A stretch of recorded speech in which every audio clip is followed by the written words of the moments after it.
क्या पढ़ा था लास्ट क्लास में? उससे पहले, उससे पहले, उससे पहले।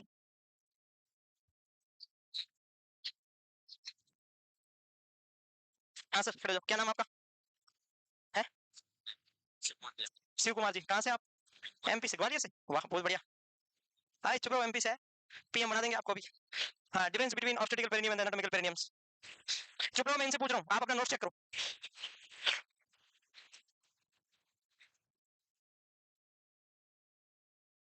याद नहीं?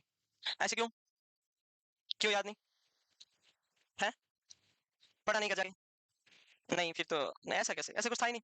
पूरा पेरिनियम होता है, एनाटॉमिकल पेरिनियम होता है, उसका कुछ पार्ट होता है वो ऑब्स्टेटिकल पेरिनियम होता है। वो पेरिनियम जिसका लेबर में कुछ सिग्निफिकेंस होता है वो ऑब्स्टेटिकल होता है। लेबर में सिग्निफिकेंस है इसका मतलब सेंट्रल पार्ट ऑफ पेरिनियम है, या उसको हम पेरिनियल बॉडी बोल सकते हैं। ऑब्स्टेटिकल पेरिनियम 4 सेंटीमीटर का होता है, डायमंड शेप का होता है, पोस्टीरियर पार्ट ऑफ वजाइना से लेके एनस के एंटीरियर पार्ट तक होता है।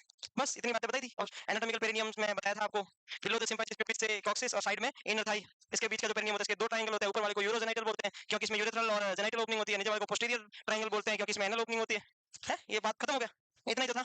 अब ये क्वेश्चन आपको याद नहीं है, इसका मतलब मैं सीधा क्वेश्चन पूछ रहा, कौन कौन सी मसल्स का सेट है जो यूट्रस को कवर प्रोटेक्ट करता है, एपिसियोटोमी के दौरान कट होता है? तो ये तो आप बता नहीं पाओगे, तो 6 चीजें, वो तो बहुत टफ हो गया अभी आपके लिए। ये चीजें याद नहीं है तो उसमें तो क्वेश्चन एक्सेप्ट में आएगा, वो टफ माना जाता है। ये तो इजी में, फिर कैसे चलेगा बताओ?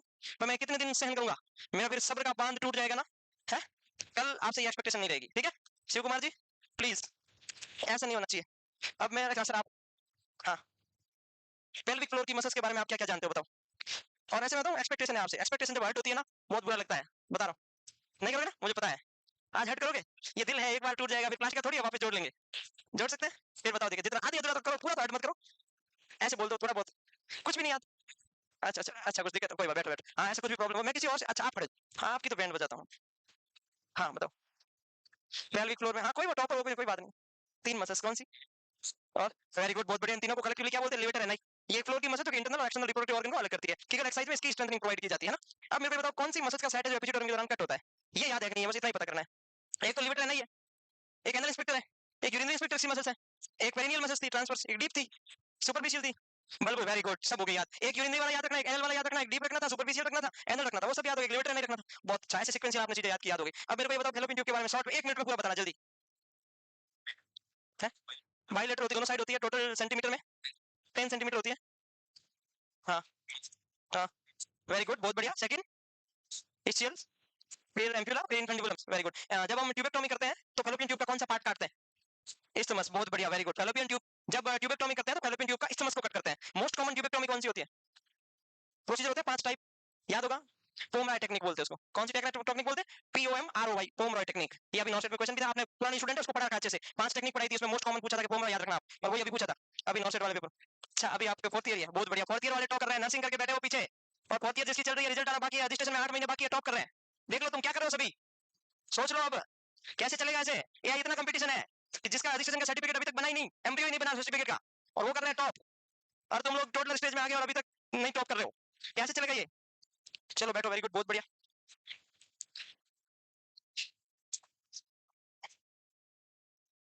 चलो, नॉर्मल के बारे में बात हो गई थी, लेंथ के बारे में बात होगी, ब्लड लॉस के बारे में बात हो गया, ब्लीडिंग के बारे में बात हुआ, साइकिल के बारे में बात हुआ, यही हुआ था। कितने पेज होते हैं इसके बारे में हम डिस्कस करते हैं, देना भाई वो। चलो, अब यहाँ से छोटी सी बात बताई थी आपको, इसके लिए किस किस हार्मोन, कौन सी ग्लैंड का नॉर्मल होना जरूरी है? Hypothalamus, anterior pituitary, ovary. तो क्या बोलते हैं? HPO, ये एक्सिस नॉर्मल होना जरूरी है। इसके बारे में ये बताया था कि इससे कौन सा हार्मोन निकलता है? Gonadotropin releasing hormone. जिस हार्मोन के साथ में रिलीज लग जाता है वो हमेशा हाइपोथैलेमस से निकलता है। कहां से निकलता है? और ये प्रिंसिपल होता है, हाइपोथैलेमस को प्रिंसिपल ग्लैंड बोलते हैं। प्रिंसिपल के नीचे आता है टीचर, टीचर का मतलब होता है मास्टर, इसलिए पिट्यूटरी ग्लैंड को क्या बोलते हैं? मास्टर। तो प्रिंसिपल मास्टर को इंस्ट्रक्शन देता है, मास्टर ग्लैंड हार्मोन सीक्रेट करती है, FSH और LH। मास्टर अपना गुस्सा डिस्प्लेस करता है स्टूडेंट के ऊपर, किसके ऊपर? आपने साइकियाट्रिक में डिस्प्लेसमेंट पढ़ा होगा कि अपने से जो सुपर होता है वो गालियां देता है, वो अपने सुपर को वापस दे नहीं सकते, तो किसको देते हैं? जो अपने से दबने वाले होते हैं, अपने सबऑर्डिनेट होते हैं, उसके ऊपर अपना गुस्सा निकालते हैं। तो ये एक तरीके का वही सीक्वेंस है। FSH और LH किसके ऊपर काम करते हैं? ओवरी के ऊपर। और कौन सा हार्मोन सीक्रेट करते हैं? Estrogen and progesterone. Last class में कैसे कैसे काम करता है वो सारी बता दी मैंने, अब लिखवा देता हूँ, ठीक है? तो आप सबसे पहले क्या करोगे? हेडिंग लगाओगे आप, ओवेरियन चेंजेस। ये 1 नंबर पे क्या था? इधर आना, देखे वापस, ये 1 नंबर पे था ओवेरियन चेंज, तो वापस हेडिंग लगाओ ओवेरियन चेंजेस। जल्दी से तीनों लिख दिए थे, ABC। नंबर 1 पे लिखो ओवेरियन चेंजेस। ओवेरियन चेंजेस में क्या बताया था? 2 ही चेंज होते हैं, प्री ओवुलर और पोस्ट ओवुलर। प्री ओवुलर को क्या बोलते हैं? फॉलिकुलोजेनेसिस पेज, किसके अंदर ओवम बनता है। ओवम कहाँ बनता है? ओवरी में। तो इसी को क्या बोलते हैं? Folliculogenesis page. कितने दिन का हो सकता है? 13 डे। कब से स्टार्ट होता है? डे 1 से। कब से स्टार्ट होता है? 13 तक। इसमें मेन हार्मोन कौन सा होता है? FSH। FSH डे 6 से किसका सीक्रेशन करता है? एस्ट्रोजन का। एस्ट्रोजन किसके ऊपर काम करता है?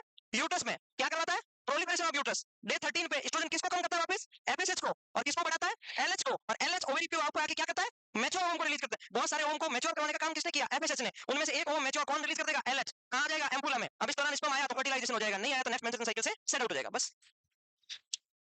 ओवेरियन चेंजेस, ओवेरियन चेंजेस में डे 1 से लेके डे 13 तक लगभग इसको प्री ओवुलेटरी फेज बोलते हैं। इसमें हाइपोथैलेमस से गोनाडोट्रोपिन रिलीजिंग हार्मोन रिलीज होता है, पोर्टल सिस्टम के थ्रू एंटीरियर पिट्यूटरी सिस्टम में आता है, एंटीरियर पिट्यूटरी से एफएसएच सीक्रेट होता है जो कि फॉलिकल्स की ग्रोथ करवाता है। जय हो, जय हो। ओके, पढ़ाई में मन लगने लगा, पढ़ाई है भाई, पढ़ाई में मन थोड़ी लगेगा, ऐसे करना पड़ता है, मन लगाना पड़ता है, ये पैसों का मामला है, जरा संभाल के। हर किसी का मन लगे तो दुनिया में 2% लोग नौकर क्यों होते हैं भाई, पूरे अपने इंडिया के अंदर जितनी पॉपुलेशन है उसमें 3% लोग गवर्नमेंट सर्वेंट होते हैं, जिनकी सैलरी लगभग 80-90 हजार, तो 2% की ज्यादा है डॉक्यूमेंटेड, तो सबका ही हो जाए ना फिर तो। वैकेंसी इतनी नहीं, बेवकूफ एग्जाम बहुत सारे देते हैं, वैकेंसी इतनी से क्या है, कहीं ना कहीं तो जॉब मिल ही जाए, किसी न किसी का तो होता ही है, उसकी जगह तो हो जाओ, तो ज्यादा पढ़ो तो। वैकेंसी इतनी है, मतलब रेस तो देखो आप, ये कैसा कॉमन सेंस है, वैकेंसी इतनी है। गलत बोल रहे हो, ऑनलाइन वाला, good afternoon, how are you.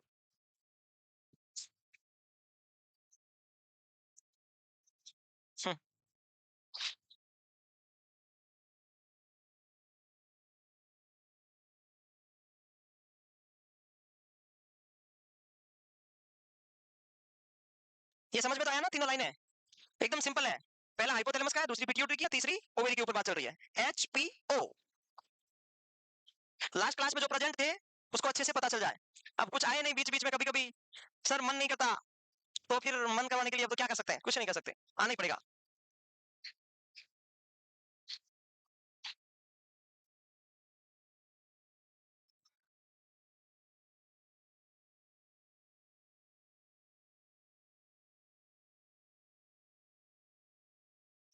Done, 3 लाइनें लिखने में इतना टाइम नहीं लगाएंगे हम।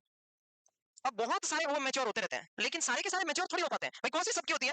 फॉलिकुलोजेनेसिस का मतलब है इमैच्योर ओम से मैच्योर बनाने का प्रोसेस। तो इसमें क्या होता है, बहुत सारे होते हैं, उनमें से एक आधा मैच्योर होता है, एक मेंस्ट्रुएशन साइकिल में एक ओम ही रिलीज होता है, एक मेंस्ट्रुएशन साइकिल में एक ओम ही रिलीज होता है, इसीलिए बोलते हैं 100% रिजल्ट है ओम का, स्पर्म का 0.00001% रिजल्ट है, लाखों करोड़ों की संख्या में होता है, एक आधा काम आता है, काम ही नहीं आता, बेवकूफ है, मर जाते हैं ऐसे। तो बहुत सारे इसमें मर जाते हैं, एक रिलीज होता है और वो भी प्रेगनेंसी करवा सकता है। तो most follicles die leaving mature into the large follicles, एक कोई बच जाता है, वो फिर ग्रेफियन फॉलिकल अपने एम्पुला में चला जाता है। जल्दी करो देखे, निकली एक लाइन है। हम्म, देखो समझा पूरा रखा है, फिर भी हम कोशिश करेंगे वापस समझने की। अब देखो नेक्स्ट लाइन है, क्या लिखा, लाइन को पढ़ना है। Follicle stimulate increase secretion of luteinising hormones by the anterior lobe of the pituitary. जब डे 13 की तरफ जाते हैं तो धीरे धीरे एलएच का सीक्रेशन भी बढ़ेगा, बहुत सारे फॉलिकल रैप्चर होंगे, उनमें से एक मैच्योर ओम रिलीज होगा जो एलएच का काम है। अब डे 1 से डे 13 तक को बोलते हैं, या डे 14 तक को बोलते हैं प्री ओवुलेटरी फेज या फॉलिकुलोजेनेसिस फेज। अगर किसी का मेंस्ट्रुएशन साइकिल 28 दिन का है तो डे 14 का तो हो गया प्री ओवुलेटरी फेज, जिसको हम फॉलिकुलोजेनेसिस बोलते हैं, और लूटियल फेज हो गया डे 15 से लेके डे 28। कितने दिन हो गए, 14, कितने दिन हो गए, 14 डेज। तो लूटियल फेज कितने दिन का होता है, 14। हमेशा याद रखना, चाहे पीरियड 40 दिन का है, चाहे पीरियड 50 दिन का है, चाहे पीरियड 25 दिन का है, luteal phase is always a 14 days, is a constant, fix रहता है। क्यों रहता है, इसका भी कोई पर्पज है। लूटियल फेज को कांस्टेंट फेज बोलते हैं, क्या बोलते हैं, कांस्टेंट फेज। तो जिस दिन ओवुलेशन हो जाए, जिस दिन ओवुलेशन हो जाए उसके नेक्स्ट 14 डे में साइकिल आएगा ही आएगा, ब्लीडिंग होगा ही होगा, मेंस्ट्रुएशन वापस पीरियड्स आएगा ही आएगा, ओवुलेशन के 14 दिन बाद। इसीलिए लूटियल का मतलब होता है पोस्ट ओवुलेटरी फेज। तो इसके 3 नाम है, constant phase, post ovulatory phase और लूटियल फेज। कौन कौन से नाम है इसके, 3 है, constant phase, post ovulatory phase, luteal phase. तो आप ऐसे ऑब्लिक करके इसके 3 नाम लिख सकते हैं, luteal phase, constant phase, post ovulatory phase, और हमेशा ये 14 डे का होता है।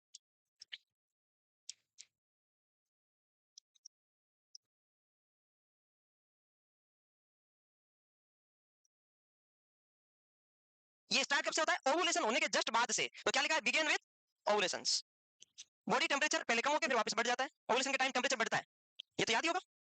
कॉर्पस लुटियम एस्ट्रोजन और प्रोजेस्टेरोन का सीक्रेशन करते हैं, और मोस्टली लुटियल फेज में कौन सा हार्मोन आता है, प्रोजेस्टेरोन। अंडरलाइन करना इसके नीचे। अगर कल के दिन क्वेश्चन आ जाए कि ओवुलेशन से पहले कौन सा हार्मोन रहता है, एस्ट्रोजन या प्रोजेस्टेरोन, एस्ट्रोजन। किसका काम क्या है, यूट्रस की ग्रोथ करवाना।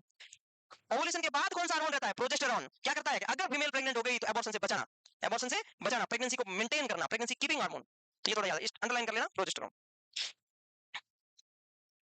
पूरा लिख लो, वापस समझा दूंगा, मैंने क्लास के लास्ट में 10 मिनट 15 मिनट समझाया था, शायद आपको याद होगा। अगर याद है तो यहाँ पे दिक्कत नहीं आएगी, बार बार समझाने में तो आपको बोरिंग लगेगा और मुझे भी लगेगा, लेकिन बहुत अच्छे से समझा रखा है, शॉर्ट में डिस्कस कर लेंगे।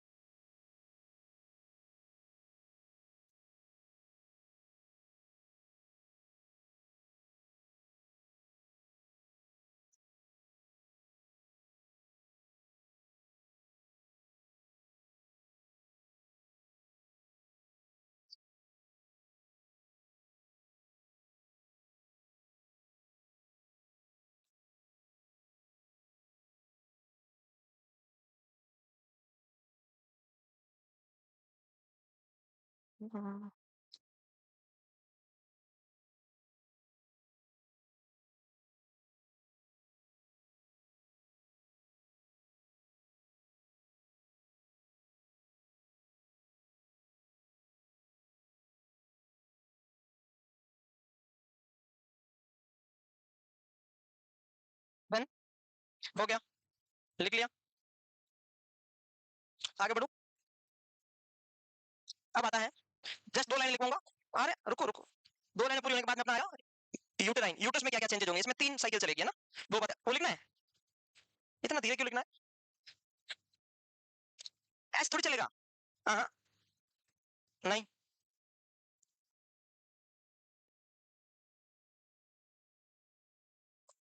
चलो हो गया। क्या लड़ाई क्यों हो रही ना अभी, फाइट करनी है तो यहाँ क्या करो, दुनिया पूरी देखे तो मोबाइल बहुत ने कर रहे हो, बहुत लोगों को दिखाई नहीं दे रहा, ऑनलाइन वालों को दिखाई नहीं दे रहा, पता तो चला लड़कियां लड़ती भी है। हम तो यहाँ से लड़कियां लड़ती नहीं है कभी, लड़कियां लड़ती है।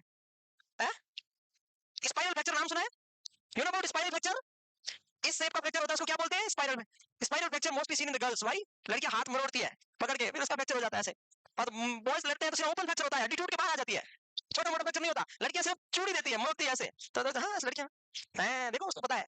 देखो फ्रैक्चर के टाइप पढ़ते हो, ये बोन है, ये कौन सा फ्रैक्चर है, ट्रांसवर्स, कौन सा, ये कौन सा, ऑब्लिक। बोन के बहुत सारे पीस हो जाते हैं उसको, ऐसा फ्रैक्चर जिसमें बोन टूटती नहीं है, मुड़ जाती है, उसको बोलते हैं प्लास्टिक डिफॉर्मिटी फ्रैक्चर।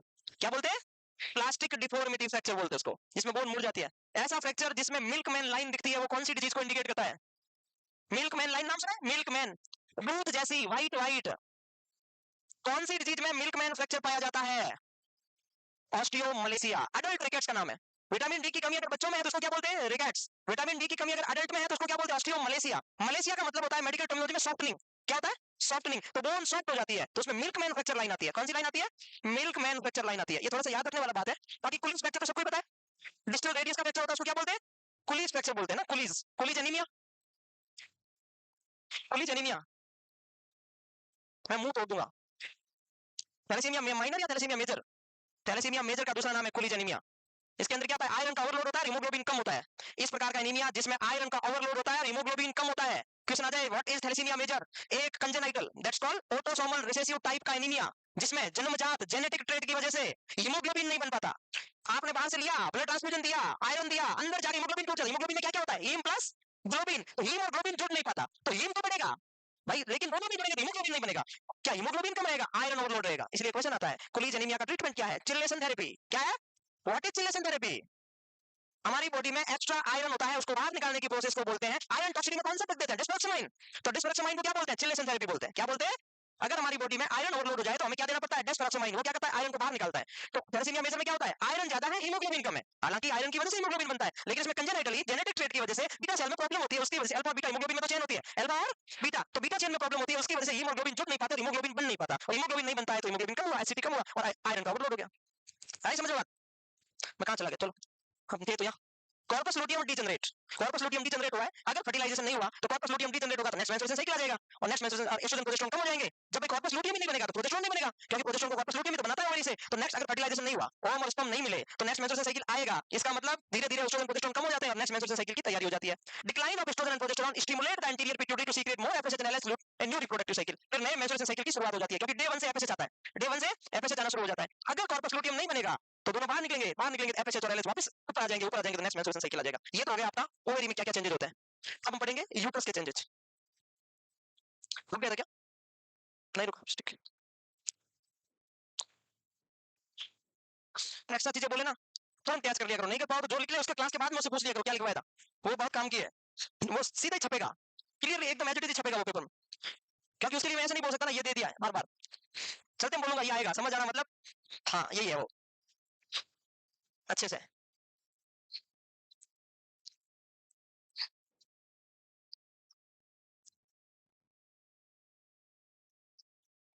आगे बढ़े, एक बार लिख लो समझा देंगे कोई ना।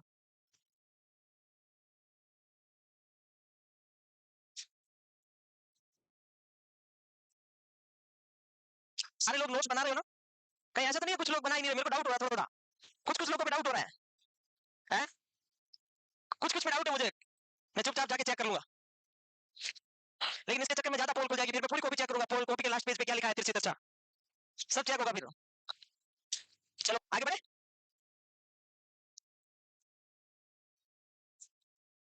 अब यूट्राइन, इसको लिख समझा देते हैं। यूट्राइन में 3 साइकिल आएंगे। पहला मेन ब्लीडिंग फेज, कौन सा फेज? ब्लीडिंग, लगभग 4-5 दिन का होता है, लगभग 4 से 6 दिन तक हो सकता है। ब्लीडिंग होती है, एंडोमेट्रियम सेट आउट होती है, 5 से 6 एमएम की होती है, सेट आउट होते होते 1 एमएम की बचती है, ये कुछ डाउट ही नहीं है। एफएसएच का लेवल कहां से पड़ता है? एंटीरियर पिट्यूटरी से ओवरी के ऊपर। एफएसएच धीरे धीरे धीरे धीरे डे 6 पे क्या कर देता है? एस्ट्रोजन का सीक्रेशन करेगा, वापस इसको रीजनरेट करेगा। तो इतना लिखो देखिए पहले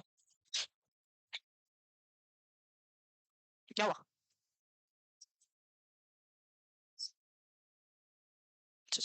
हाँ हट जाओ, एक ये बोली इधर जाओ, ये बोली इधर जाओ। चलो भाई मैं इधर आ जाता, ठीक है जो भी है, क्या ही कर सकते। मन तो ऐसा करता है तुम लोग पढ़ो और मैं बैठ जाऊं। अगर अपन ऐसे ही पढ़ा रहे हैं और पढ़ाते पढ़ाते अगर प्रलय आ जाए, कयामत आ जाए बाई चांस, तो सोचो आप, कभी नहीं कभी तो आएगा ना कयामत। कयामत क्या समझते हो? प्रलय आ जाए और 2-3 हजार साल बाद वापस रिसर्च हो, स्टडी हो, तो पता चले कि 2024 में जब प्रलय आया था तब महिलाओं को विशेष स्थान था, क्योंकि आगे की सीट में महिलाओं को दिया जाता था। होगा कि नहीं होगा? आगे की सीट महिलाओं को दी जाती थी। एक आगे खड़ा था, जरूर उसने कोई गलती की होगी इसलिए उसको आगे सजा मिलती थी ना। लड़कों को उतना प्रायोरिटी नहीं था जितना लड़कियों को था, क्योंकि लड़कियां आगे बैठा करती थी। ऐसे मतलब हो सकता है ना ऐसे बाई चांस। तो ऐसे तो थी मोहनजोदड़ो, नाम सुना सभ्यता, तो उनकी ऐसी स्टडी हुई और कैसे हुई, और क्या है। तो कल के दिन ऐसा हो जाए ना तो फिर ये मानना आप आगे की सीट में बैठे हो, आप लकी हो। सब बेचारे हमारे लड़कों को पीछे बिठा दिया, बहुत बुरा लगता है। कुछ लोग तो जानबूझ के बैठना नहीं चाहते आगे है। ये लाइट बेवकूफ हो गई है इसलिए जा रही बार बार। हो गया डन। अब देखो ये हो गया पहला मेंस्ट्रुएशन साइकिल का पहला पेज, मतलब यूटेराइन साइकिल का पहला पेज। अब आते हैं सेकंड। सेकंड की अगर मैं बात करूं तो प्रोलिफरेटिव पेज, याद करो क्लास का लास्ट टाइम इसी को बोलते थे रीजनरेशन पेज, मतलब यूट्रस वापस ग्रो करेगा। कौन? एंडोमेट्रियम। Regeneration page. इसमें क्या होगा? डे 6 से स्टार्ट होगा, ये लगभग 13-14 तक चलेगा। इसमें कौन हार्मोन आएगा? एस्ट्रोजन। कहां से आएगा? ओवेरी से। कौन स्टिमुलेट करेगा? एफएसएच। क्या करवाना है? हाइपोप्लेजिया करवाना है। जो एंडोमेट्रियम ब्लीडिंग में गया था पिछले 5 दिन में, उसको वापस बनाना है। समझ गए क्या? इसी को बोलते हैं प्रोलिफरेशन। लगभग 6 से 14 तक करें तो मिला के 8-9 दिन का होता है। Estrogen stimulate proliferation and growth of endometrium, ठीक है।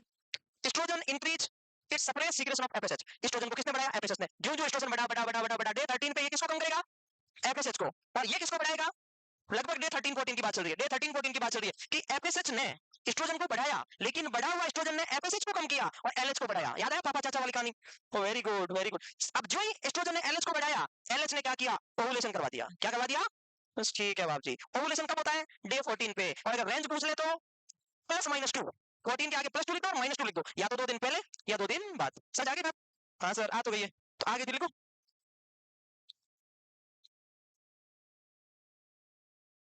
क्या हुआ? टीवी चल रही सारी? फिर ठीक है। टीवी बोलते हैं ना इसको, एलईडी सॉरी। हाँ हाँ टीवी है हमारे। जब हम बहुत छोटे थे ना तो हम इसको टीवी बोलते थे। आप भी बोलते थे। कोई ऐसा कुछ होता था ना, कुछ मैच वैच, हमारे घर पे तो टीवी होता नहीं था। हम तो किसी एक के घर पे टीवी होता था, देखने जाते थे। फिर वो घरवाले, उसका जो घरवाले, जो उसका जो लड़का था, उसकी मम्मी थी, वो हमसे काम करवाती थी, सब्जी लेके। हाँ है ये जो कुछ कुछ लोग तो ऐसे काम करवाती थी कि है ना, फ्लोर मिल्स पे हमने वो आटा दे रखा है, वो लेके आओ। हम लेके आते वापस, पूरा का पूरा शरीर ऐसे आटा आटा हो जाता। कुछ लोग पता नहीं क्या क्या काम करवाते, हम बता ही नहीं सकते। तो ऐसे ये लाइफ थी हमारी। तुम कौन से न्यूयॉर्क से आए हो? तुमने हमसे ज्यादा किए होंगे ऐसे काम। हम तो फिर भी ठीक है, चलो कोई बात नहीं, हमको ऐसे छोड़ देते, छोड़ो कोई ना, अच्छा है। टीवी नहीं हुआ करती थी भाई, हमारा तो अभी भी नहीं है वैसे घर में, बट बता रहा हूँ उस टाइम तो थी नहीं। नहीं एलईडी भी नहीं है, प्रोजेक्टर, मोबाइल ही प्रोजेक्टर है। और कोई भी चीज हो उसका पूरा नॉलेज होना जरूरी है, वरना आधा नॉलेज नुकसान देता है। मेरा एक फ्रेंड है, वो लैपटॉप में कुछ काम कर रहा था, पता नहीं काम कर रहा था या क्या कर रहा था, पता नहीं, फ्रेंड है, नाम नहीं बताऊंगा कौन है। ठीक है, तो उसका लैपटॉप खराब हो गया। वो लैपटॉप वाले के पास गया कि मेरा लैपटॉप सही कर दो, खराब हो गया। उसने कहा सही कर दूंगा। उसने धीरे से कान में जाके बोला, लेकिन सही तो कर दो, लेकिन ये जहां पे बंद हुआ वहीं से स्टार्ट नहीं होना चाहिए, बस इस बात का। वहीं से तो नहीं नहीं ऐसा नहीं हो सकता, इसमें तो फिर 2,000 रुपए एक्स्ट्रा लगेंगे। कि नहीं भाई ऐसा नहीं, जहां से बंद हुआ वहां स्टार्ट नहीं होना चाहिए, सीधी सी बात है। तो जिसको टेक्नोलॉजी का पता नहीं होता वो ऐसे फालतू 2,000 रुपए दे देता है। ऐसा नहीं होगा हमारे साथ। तुम ये काम करो, मेरा लैपटॉप ओपन किताब है।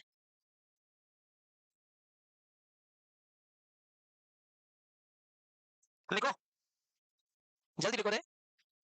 यस, आगे बढ़ो। ठीक है, हो गया ना? अब देखो समझाऊंगा पूरा। अब आता है एस्ट्रोजन का लेवल हाई होता है किसमें, प्रोलिफरेटिव फेज में, जो क्या करवाता है, यूट्रस का प्रोलिफरेशन करवाता है, और प्रोजेस्टेरोन का लेवल कम रहता है। अब हो जाता है ओवुलेशन। ओवुलेशन के बाद में यूट्रस में क्या चेंज होता है, यूट्रस में, क्योंकि कॉर्पस लूटियम किसने बनाया, ओवेरी ने, तो वहां से प्रोजेस्टेरोन का सीक्रेशन बढ़ जाता है, तो प्रोजेस्टेरोन का सीक्रेशन बढ़ेगा तो यहाँ क्या होगा, प्रेगनेंसी को मेंटेन, अगर फर्टिलाइजेशन हो गया तो आपको वहां से इंप्लांट होकर कौन आएगा, फर्टिलाइजर वो आएगा, उसको बचाने का काम कौन करेगा, प्रोजेस्टेरोन। तो क्वेश्चन आता है सीक्रेटरी फेज में मेन हार्मोन कौन सा होता है, प्रोजेस्टेरोन।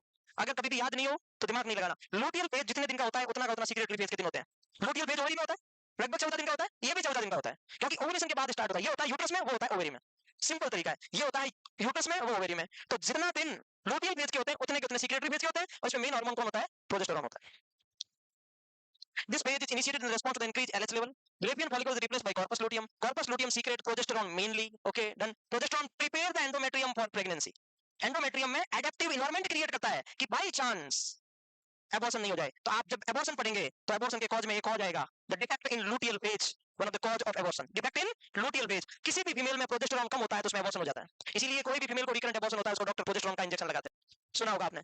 तो क्वेश्चन आता है कि एबॉर्शन किसकी वजह से हो सकता है, बहुत सारे कॉज है इसमें, एक कॉज है डेफिशिएंसी ऑफ प्रोजेस्टेरोन। तो जो फीमेल प्रेग्नेंट हुई प्रोजेस्टेरोन का होना जरूरी है, तो होता भी है।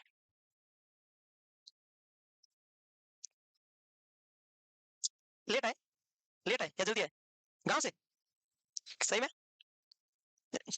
आगे कुछ कहूंगा नहीं, सीधा बच्चा बेचारा बोला। कुछ बच्चे इतने सीधे हैं, और सीधे बच्चों का सिलेक्शन बहुत जल्दी होता है, एकदम क्लियर कट हो जाता है पहले ही, पहले दो चार एक बार में, लो जाओ हो गया। तो एक बार लड़का अपना धवल, क्या बैठा वहाँ, कहाँ गया वो धवल, उसको बोला भाई तेरा इस बार तो नाम लिख दिया गया है, वो घर चला गया सिलेक्शन होते ही, कभी वो 2 दिन बाद चला जाता, वो कहता सर मैं तो मैच देख ही चला गया, मुझे पता था हो जाएगा। एक पोलास, वो भी दोनों साथ में बैठा करते थे, पोलास तो भी यही होगा, हाँ उनका हो गया। अच्छा कोई पुराने कैंडिडेट आप जानते हो, एक कुणाल करके लड़का था साउथ का, आप नहीं जानते, पुराने वाले हो नहीं कोई, सब नहीं है। कोई जानते हो कुणाल, जिसको हिंदी बिल्कुल नहीं आता था, नहीं आप लास्ट में 2 बैच हो गए इसको।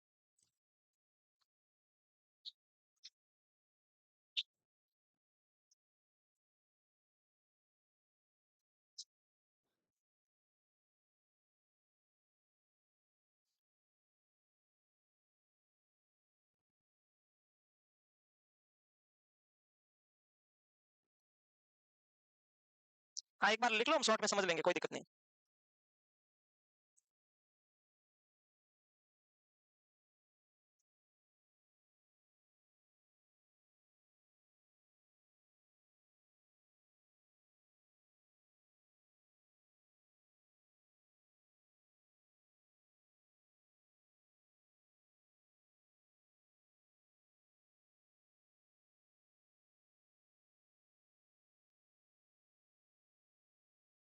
डन, आगे बढ़ो, बोलो।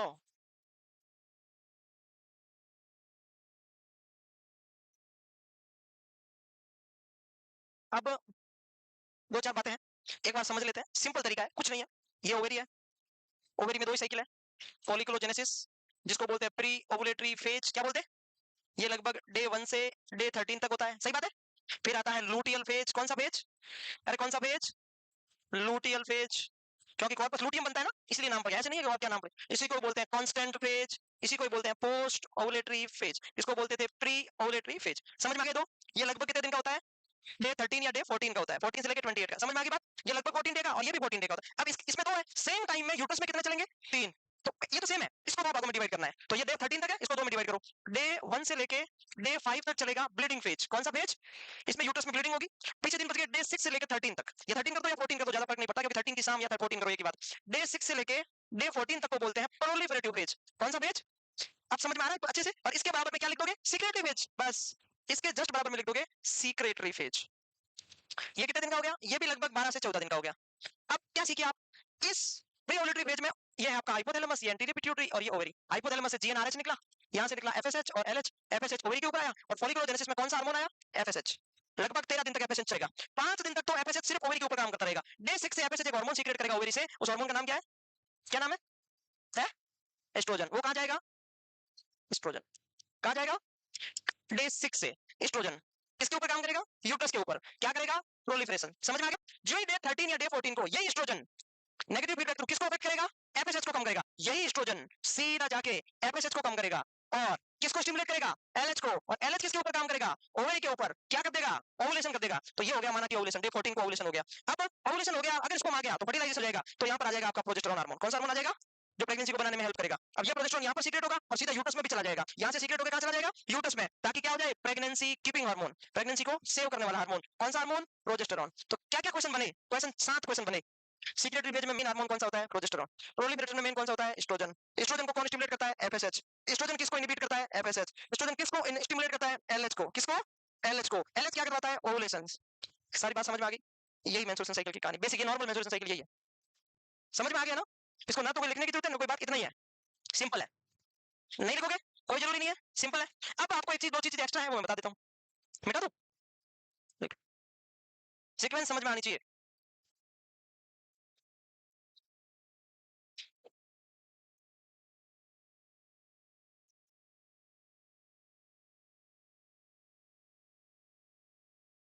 जोर से बोलो।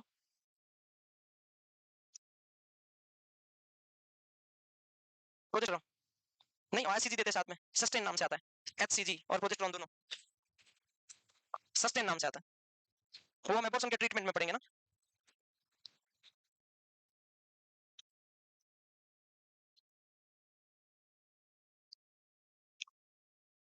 समझ में तो आ गया ना।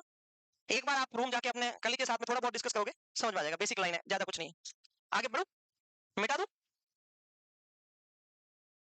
मिटा दो, बोल जाओ, गया। अब देखो ये 4-5 इंपॉर्टेंट पॉइंट है। आपने नाम सुना ओसीपी का, ओरल कॉन्ट्रासेप्टिव पिल। जोर से बोला, यस, तू नहीं बनाई है जैसे, जोर सर। आराम से बोला ओसीपी, ठीक है, सुना है ना, बताना पड़ेगा, यस सर, जोर से बोलेगा, आंसर बताना पड़ेगा अभी। ओरल कॉन्ट्रासेप्टिव पिल, ये दो टाइप की होती है, एक होती है कंबाइंड पिल और एक होती है पीओपी, प्लास्टर ऑफ पेरिस नहीं, प्रोजेस्टेरोन ओनली। दोनों में क्या डिफरेंस है पता, खड़ा, यस सर, पता किसमें किसमें, सीपी में साथ में होता है दोनों, वेरी गुड। कंबाइंड पिल का मतलब ये है जिसमें एस्ट्राडियोल होता है और प्रोजेस्टेरोन होता है, दोनों होता है, और जिसमें सिर्फ प्रोजेस्टेरोन होता है उसको बोलते हैं progesterone only pill, that is mini pill. इसको बोलते हैं लैक्टेशन पिल, क्योंकि एस्ट्रोजन को आप ब्रेस्ट फीडिंग में नहीं दे सकते, प्रोजेस्टेरोन दे सकते हैं, इसीलिए ब्रेस्ट फीडिंग में सेफ है। ये भी क्वेश्चन आ सकता है कि लैक्टेशन में कौन सी पीओपी दे, कौन सी ओसीपी दे सकते हैं, पीओपी। इसको लैक्टेशन पिल, मिनी पिल, पीओपी बोलते हैं। एक बात और याद रखनी है साथ में, जब भी हम किसी पेशेंट को ओरल कॉन्ट्रासेप्टिव पिल देते हैं, अगर किसी पेशेंट का यूट्रस अभी तक निकाला हुआ नहीं है, किसी को हार्मोन एब्नॉर्मलिटी के लिए भी कोई ड्रग देते हैं, तो अभी तक जिसका यूट्रस निकाला हुआ नहीं है, यूट्रस इंटैक्ट है, तो उसमें ओसीपी दूसरी दी जाती है। और अगर किसी को और पर्पस से भी देनी पड़ रही है, यूट्रस नहीं है अंदर, तो ओसीपी दूसरी प्रेफर करते हैं। थोड़ा बहुत ध्यान रखना है, क्योंकि एस्ट्रोजन क्या करवाता है, एंडोमेट्रियम का कैंसर करवा सकता है। तो जिसमें यूट्रस है उसमें जितना हो सके एस्ट्रोजन कम देना चाहिए। समझ में आई बात, क्लियर हुआ थोड़ा बहुत। तो क्या लिखा, excessive estrogen cause endometrial cancer, that's why estrogen never given alone. अकेले एस्ट्रोजन नहीं देते, दोनों साथ में देंगे तो एस्ट्रोजन इतना अपना इफेक्ट नहीं दिखा पाएगी। सिर्फ एस्ट्रोजन की टैबलेट कभी नहीं देते, ओसीपी में दोनों साथ में देते हैं, क्योंकि अकेला एस्ट्रोजन क्या कर सकता है, एंडोमेट्रियम कैंसर। अब एक छोटा सा सवाल पूछूं, ओसीपी से कौन सा कैंसर नहीं होता, मतलब उसे प्रिवेंशन होता है। किसी वजह से तुम्हारा पिछले एग्जाम में सिलेक्शन नहीं हुआ, ओसीपी से ही तो ब्रेस्ट कैंसर होता है। मैंने बोला ओसीपी कौन से कैंसर को प्रिवेंट करती है, ओवेरियन कैंसर। ब्रेस्ट कैंसर करती है, एस्ट्रोजन हाइपरप्लेजिया करता है, तो ब्रेस्ट टिश्यू की ग्रोथ करवा सकता है। एस्ट्रोजन ओवेरियन कैंसर से प्रिवेंट, ओसीपी कौन से कैंसर से प्रिवेंट करता है, ओवेरियन कैंसर से प्रिवेंट करता है। कौन से कैंसर से प्रिवेंट करता है, ओवेरियन। क्योंकि आप मरीज को कोई ओवेरी की प्रॉब्लम है, आप ओसीपी दे दोगे, मरीज रिलैक्स हो आराम आ गया उसको।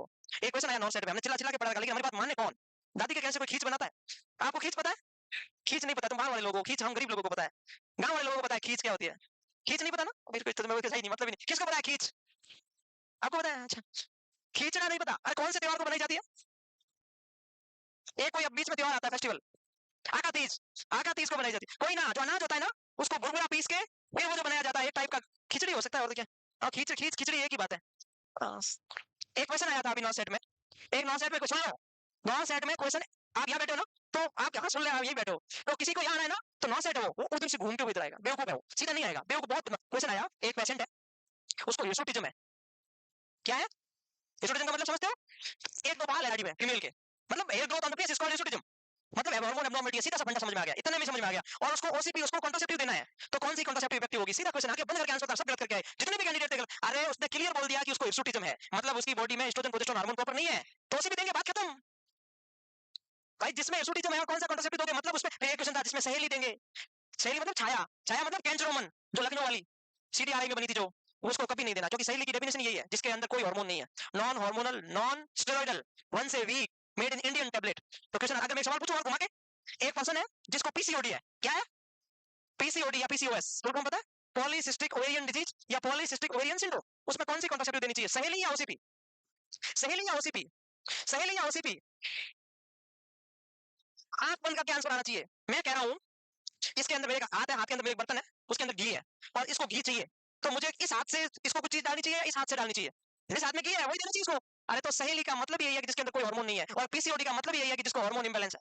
पीसीओडी की डेफिनेशन क्या है? Polycystic ovarian syndrome due to any female hormone deficiency या इंक्रीज एब्नॉर्मल हार्मोन्स। तो पीसीओडी में कभी भी सहेली नाम की टैबलेट, छाया नाम की टेंट्रोमन नाम की टैबलेट नहीं देनी है, कोई फायदा नहीं उसके लिए, वो पानी है, कुछ है ही नहीं उसके लिए, उसको ओसीपी देना पड़ता है। तो किसी को भी पीसीओडी होती है डॉक्टर क्या देते हैं? एस्ट्राडियोल, प्रोजेस्टेरोन, लियोनोगेस्ट्रोल ये देते हैं, देखें ना ट्रीटमेंट में। सबसे पहला पीसीओडी 35 से 50% फीमेल को पीसीओडी आज के दिन, ये रिसर्च है। पीसीओडी का मोस्ट कॉमन कॉज है lifestyle, most common cause life style only. तो कभी भी आप ट्रीटमेंट करवाने जाओगे ना, अगर आपको पीसीओडी डायग्नोस होता है तो डॉक्टर ट्रीटमेंट नहीं देगा, वो बोलेगा अपनी लाइफ स्टाइल चेंज करो। लाइफ स्टाइल में क्या चेंज करना? स्ट्रेस मत लो, एंजाइटी मत लो, एक्सरसाइज करो, योग करो, मेडिटेशन करो, खुश रहो, दुख मत लो उसके आपके ऊपर। लेकिन दुख देने वाले ज्यादा है, उनको कौन बताए? बहुत दुख है लाइफ में, वो दुख मत लो, तो दुख है, फिर भी वो लाइफ स्टाइल मॉडिफिकेशन, उससे भी नहीं हो तो फिर हम टैबलेट देंगे। क्योंकि पीसीओडी का एक ही ट्रीटमेंट है, लाइफ स्टाइल मॉडिफिकेशन। सीधा फंडा यही है कि जितना ज्यादा रिलैक्स रहोगे उतना ही बॉडी में स्टेरॉइड सीक्रेट कम होंगे। स्टेरॉइड क्या है? Estrogen, progesterone. तो आप जितने ज्यादा स्ट्रेस लोगे उतना ही पीसीओडी ज्यादा होगा, और जितने ज्यादा रिलैक्स रहोगे पीसीओडी नहीं होगा, सिंपल। तो ये समझ में आ गया। एस्ट्रोजन क्या करता है? एलएच के ऊपर तो पॉजिटिव इफेक्ट लाता है, मतलब एलएच को तो स्टिमुलेट करता है, और एफएसएच को क्या करता है? एक लाइन में समझ में आ गई मेरी बात? In menstruation cycle LH surge due to oestrogen. LH का सीक्रेशन कौन से हार्मोन की वजह से बढ़ता है?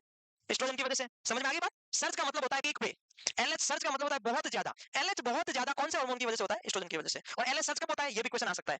ओवुलेशन से लगभग 24 घंटे पहले, भाई पीक पे होगा तभी तो ओवुलेशन करवाएगा, तो just before ovulation LH on the peak is called LH surge. Ovarian cycle कौन से हार्मोन की वजह से स्टार्ट? एफएसएच। डे फर्स्ट पे कौन सा हार्मोन आया? एफएसएच। तो ओवेरियन साइकिल कौन से की वजह से? एफएसएच की वजह से। समझ में आ गया? यूट्रस का प्रोलिफरेशन कौन करवाता है? एस्ट्रोजन। एस्ट्रोजन कहां से आता है? ओवरी से। ठीक है। टाइम ऑफ लूटियल फेज वो तो पता ही है, कांस्टेंट फेज, लिखने की जरूरत नहीं है, बस ये इंपॉर्टेंट पॉइंट थे, लिख लो, खत्म बात। तो नॉर्थ साइड में जो क्वेश्चन आते हैं ना, जानबूझ के घुमाए हुए होते हैं, होते सीधे ही है, लेकिन हमें कॉन्सेप्ट नहीं पता तो हम चूक जाते हैं।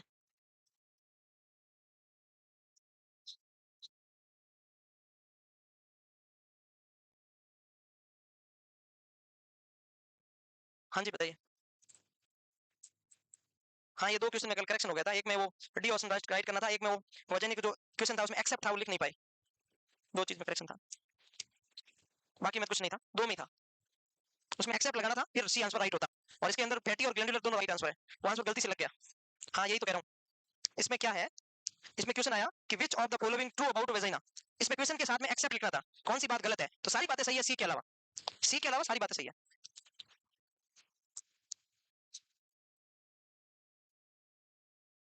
इसमें तो बताया था ना ऊपर वाला पार्ट, कॉर्निया। हाँ। इसका राइट आंसर बताया ना कल। All are true about gland of Cloquet is small, सही है। फीमोरल कैनाल, ठीक है, रोजन मुलर नोड बोलते हैं। हाँ ट्रू अबाउट, हाँ। हम्म, हाँ ये सर बताएंगे, भाई जो अपने सब्जेक्ट का है वो बताएंगे, वो मैं नहीं बताऊंगा, मुझे इतना नहीं आता, मुझे इतना नहीं पता भाई। हाँ यूट्यूब पे होता तो मैं कुछ भी बता देता हूँ, यहाँ अपने अपने सब्जेक्ट को टीचर देश कमांड दे रखी है। मुझे अभी ओबीसी पढ़ा रहा हूँ तो मैं अभी ओबीसी के बारे में जानता हूँ, बाकी मुझे कुछ नहीं आता, न्यूमोथोरैक्स, फ्लूइड लिफ्यूजन कुछ नहीं मेरे को आता है यूट्यूब पे। या तुम कभी पूछने आ जाओ तो आ सकता है, नहीं तो नहीं आएगा, ये तो कुछ नहीं है, ये ऐसे ही। कितना टाइम क्यों लगा? एक क्वेश्चन पूछूं, पूछ लूं, तुम आंसर बताओगे नहीं बेवकूफ। चार पांच कैंडिडेट ऐसे हैं जिसको पता है, वो जानबूझ के नहीं बताता, वो है ना साइड वाले को ऐसे कौन नहीं मारती है, मुझे पता है मैं नहीं बता रही है ना, मुझे पता चल जाता है इसको पता है, तो मेरे को भी गुस्सा आता, फिर मैं भी नहीं पूछूंगा। आप कहो तो पूछ लूं। ये देखो ये फोटो है, ओनली कुछ मत लिखना, समझा चुका हूँ। ये ब्लीडिंग होगी 5 दिन, अब धीरे धीरे धीरे धीरे एंडोमेट्रियम ग्रो कर रहा है, किसकी वजह से कर रहा है? कर रहा है कर रहा है कर रहा है कर रहा है कर रहा है कर रहा है, अब यहाँ ग्रो कर गया, लगभग 14 दिन तक ग्रो कर गया। अब क्या हो जाएगा? ओवुलेशन हो जाएगा। अब यहाँ से प्रोजेस्टेरोन आया, वो भी तो हाइपरट्रॉफी करवाता है, तो वो भी वापस ग्रो कर गया, प्रोजेस्टेरोन सेक्रेटरी फेज में आ गया। अगर फर्टिलाइजेशन हो गया तो यहाँ इंप्लांट हो जाएगा, नहीं हुआ तो ये वापस सेट आउट हो जाएगा, वापस 1 mm पे आ जाएगा। तो ये एंडोमेट्रियम है, ग्रो किया करते करते करते, अगर फर्टिलाइजेशन नहीं हुआ तो ये सेट आउट हो जाएगा, इसमें कुछ खास बात नहीं है। हार्मोन आपको पता है, अब देखो जो चीज आपको पता है यहाँ पे लिखी हुई है एज इट इज, आप इधर आना, सब इधर आओ, ये कलर है लाल, लाल ही बोलते हैं इसको। हाँ तो ये देखो एफएसएच पहले दिन से शुरू हो जाता है, लाल कलर करूँ भाई मैं भी,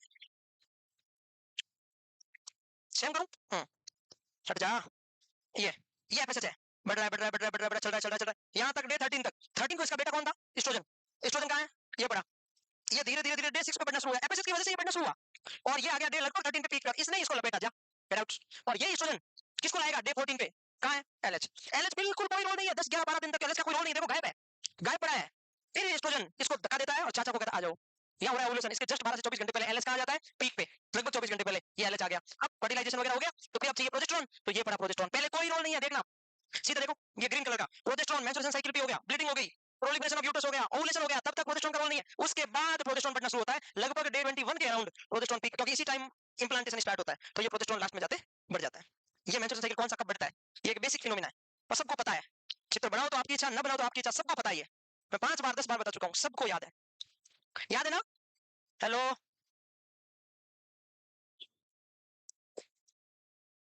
आगे बढ़ जाओ। ठीक है, ये तो बताऊंगा नहीं, ये तो हो गया काम।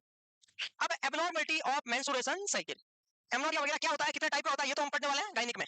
एमनोरिया का मतलब होता है एब्सेंस ऑफ मेंस्ट्रुएशन साइकिल, ये 2 टाइप का होता है, वो हम यहाँ नहीं पढ़ेंगे। अब हम पढ़ेंगे मेंस्ट्रुएशन साइकिल आता है तो एब्नॉर्मल आता है, उसके बारे में बात करेंगे, नहीं आया उसको छोड़ दे अभी। डिसमेनोरिया का मतलब क्या होता है, पेनफुल मेंस्ट्रुएशन साइकिल, जब ब्लीडिंग फेज चल रहा है तो पेन होता है, during not before, during, before का नाम कुछ और है, पेन ड्यूरिंग ब्लीडिंग फेज, लिखते जाओ। ये 2 टाइप का होता है, एक प्राइमरी और एक सेकंड, बस इतना ही लिखूंगा, ज्यादा इसमें कुछ नहीं बात कर रहे हम। जब ब्लीडिंग फेज के दौरान दर्द होता है उसको हम बोलते हैं डिस्मेनोरिया। 2 टाइप है, प्राइमरी और एक सेकेंडरी। अब हम थोड़ा दिमाग लगाएंगे, इतना सा लिख लो कि चुपचाप बैठ जाओ।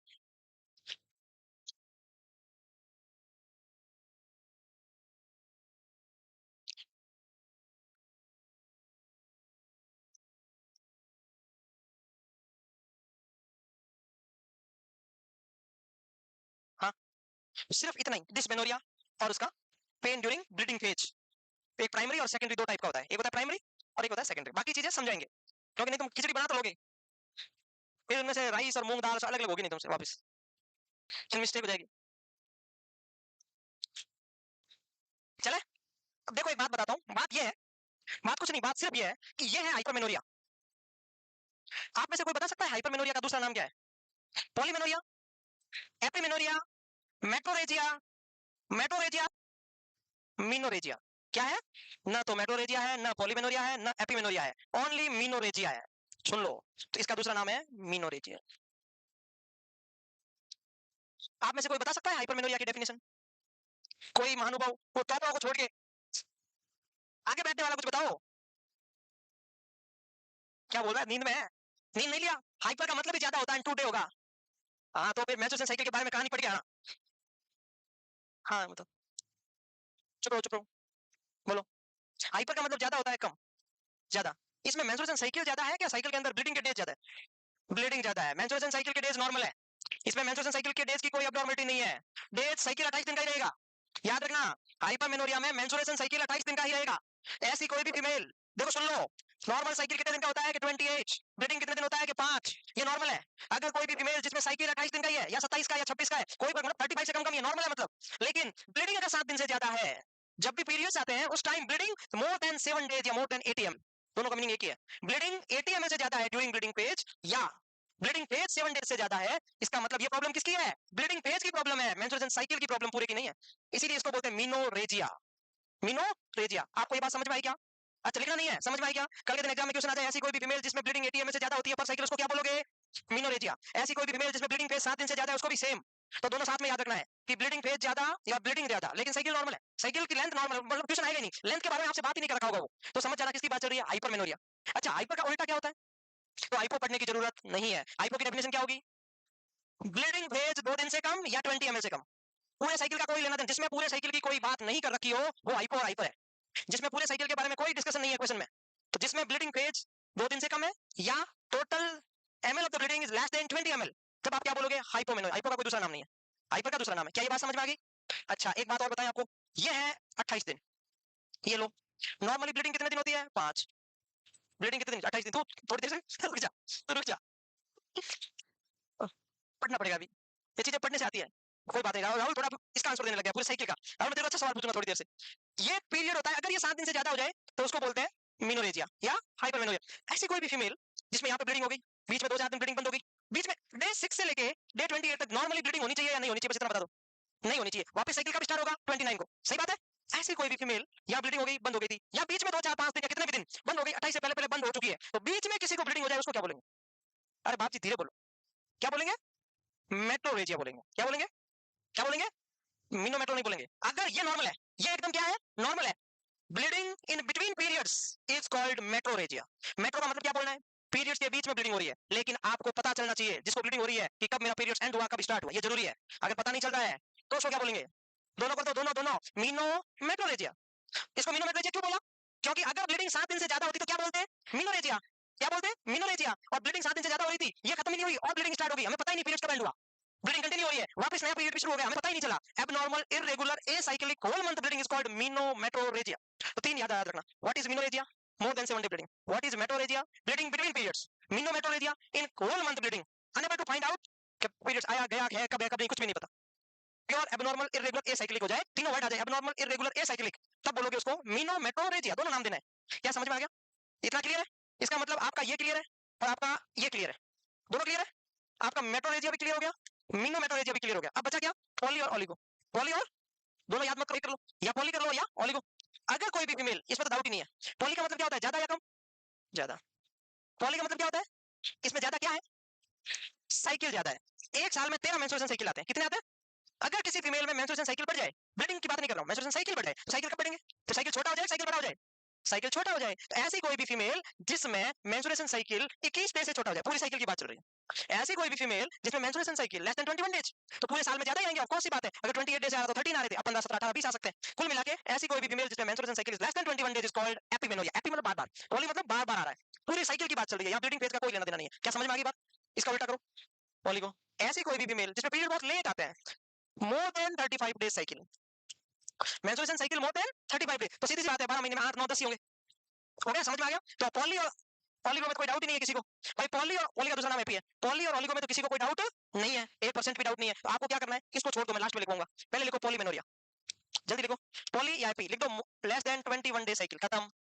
फिर लिखो हाइपो, छोड़ो oligo, more than 35 day cycle, लिख दिया, दोनों लिख दिए सर, लिख दिए, बहुत अच्छा किया।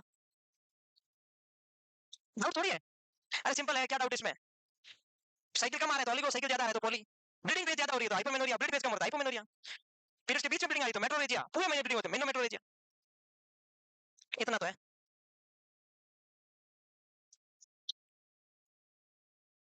आगे बढ़ जाऊं? बोलो, क्लियर? अब लिखो देखे, अरे रुक जा, हाइपरमेनोरिया, हाइपर, इसका दूसरा नाम लिखो मेनो मेनोरेजिया। इसकी डेफिनेशन क्या लिखोगे? क्या लिखोगे बताना, डेफिनेशन बताओ। ब्लीडिंग फेज मोर देन 7 डेज और एंड, या और एंड, कोई दोनों में से, या दोनों, ब्लीडिंग मोर देन 80 ml, इसको क्या बोलेंगे? हाइपरमेनोरिया। समझ में आ गया? अगर हाइपो करना होता तो यहाँ पे कर देते लेस देन 2 डेज, या कर देंगे लेस देन 20 ml। हाइपो करना होता तो क्या करते? बस सिंपल है, इसको कर देते less than 20 ml, less than 2 days, तो कुछ डाउट है ही नहीं, तो ये हाइपो हो गया। अब हाइपरमेनोरिया में दो चीजें और देखने वाले हम, ये सिंपल है, ज्यादा कॉम्प्लिकेटेड नहीं है, आपने बना रखा है ऐसे, तो बात अलग है, याद नहीं होता, मन में सोच लो ना कि याद नहीं होता। जैसे एग्जांपल के लिए, जब मैं 8th 9th क्लास में था, तो मेरे दिमाग में एक चीज घर कर गई थी कि मुझे वो x square y square z square वाली गणित नहीं आती, फिक्स हो चुका था कि मुझे वो नहीं आती। जब 10th बोर्ड का पेपर था कि वो 18 20 नंबर की आती है, वो बीज गणित बोलते हैं उसको आप, मैं पूरी की पूरी छोड़ दी, मेरे को आती नहीं, माइंड में फिर था अपने को आती ही नहीं है। हालांकि उस समय नादानी थी, छोड़ दी, ठीक हुआ, बाद में 12th में साइंस 11th में साइंस ले लिया, बायोलॉजी की जरूरत नहीं पड़ी। अगर वो आप आज के दिन पेपर में आ रही होती तो जॉब थोड़ी करते, क्योंकि कुछ जो जो लोग करते हैं उनका सिलेक्शन हो जाता। तो इसमें तो आप मना भी नहीं कर सकते, मेरे को याद नहीं होता, पेपर में आएगा, वो तो चलो उसकी जरूरत नहीं पड़ी 10वीं के बाद, तो कोई फर्क नहीं पड़ा। अब ये लिख लिया, बोलो। अब एक बात और लिखो, मेट्रोरेजिया। मेट्रोरेजिया क्या होता है भाई? आप ही बताओगे डेफिनेशंस। इंटरमेंस्ट्रुएशन ब्लीडिंग, बस शॉर्ट में, ब्लीडिंग बिटवीन पीरियड्स, शॉर्ट में। पहले वो शॉर्ट में क्या है, ये पड़ा पूरा साइकिल, ये 5 दिन ब्लीडिंग होगी नॉर्मल, बीच में होनी चाहिए कि नहीं होनी चाहिए, बस इसमें ब्लीडिंग हो रही है, मेट्रोरेजिया का मतलब बीच में ब्लीडिंग हो रही है, 2 4 दिन हो गई, हम उसको मिनोरेजिया नहीं बोलेंगे, मिनोरेजिया का बोलेंगे जब यहाँ पे होती तो, जब नॉर्मल डेज में ब्लीडिंग हो रही है, ब्लीडिंग फेज खत्म हो चुका है, तो क्या बोलोगे? इंटरमेंस्ट्रुएशन ब्लीडिंग, या इसको क्या बोलोगे? Bleeding between menses. सही है क्या मीनिंग? मेंसेस के बीच में ब्लीडिंग हो रही है, या इंटर, क्या? हाँ, तो मेंसेस क्या होता है, मेंसेस साइकिल शॉर्ट में मेंसेस बोलते हैं, तो साइकिल के बीच में ब्लीडिंग हुई ना। हाँ भाई ऐसे बोलो, ये ऐसे मत बोलो सर, ले भाई पूरा लिखो, मैं तो सोच रहा तुम समझ रहे हो। अब अब ठीक है, ये क्या होता है? ये होता है, लिख ले, ये हो गया मेट्रोरेजिया। अब लिखे मीनो मेट्रोरेजिया, मीनो, इसकी डेफिनेशन क्या लिखोगे? इसको रटने वाला याद नहीं होगा, मीनो देखो हाथ लगाओ सिर्फ, ये मीना, ये मेट्रो, ये मीनो, ये मेट्रो, रेजिया का मतलब डिस्चार्ज, तो दोनों लिख दो, abnormal, irregular, acyclic, uterine bleed, uterine bleed in which not able to find out length of menstruation cycle, या not able to find out menstruation cycle regularity। पता ही नहीं चल रहा कुछ, आ गया ना समझ में? बस ए साइक्लिक है ना, तुम बोलो ये क्या लिखा, ए है, ए साइक्लिक, ए का मतलब ए का मतलब अली, ए का मतलब अली हो गया ना, तो फिर क्या है, चलो आगे बढ़े।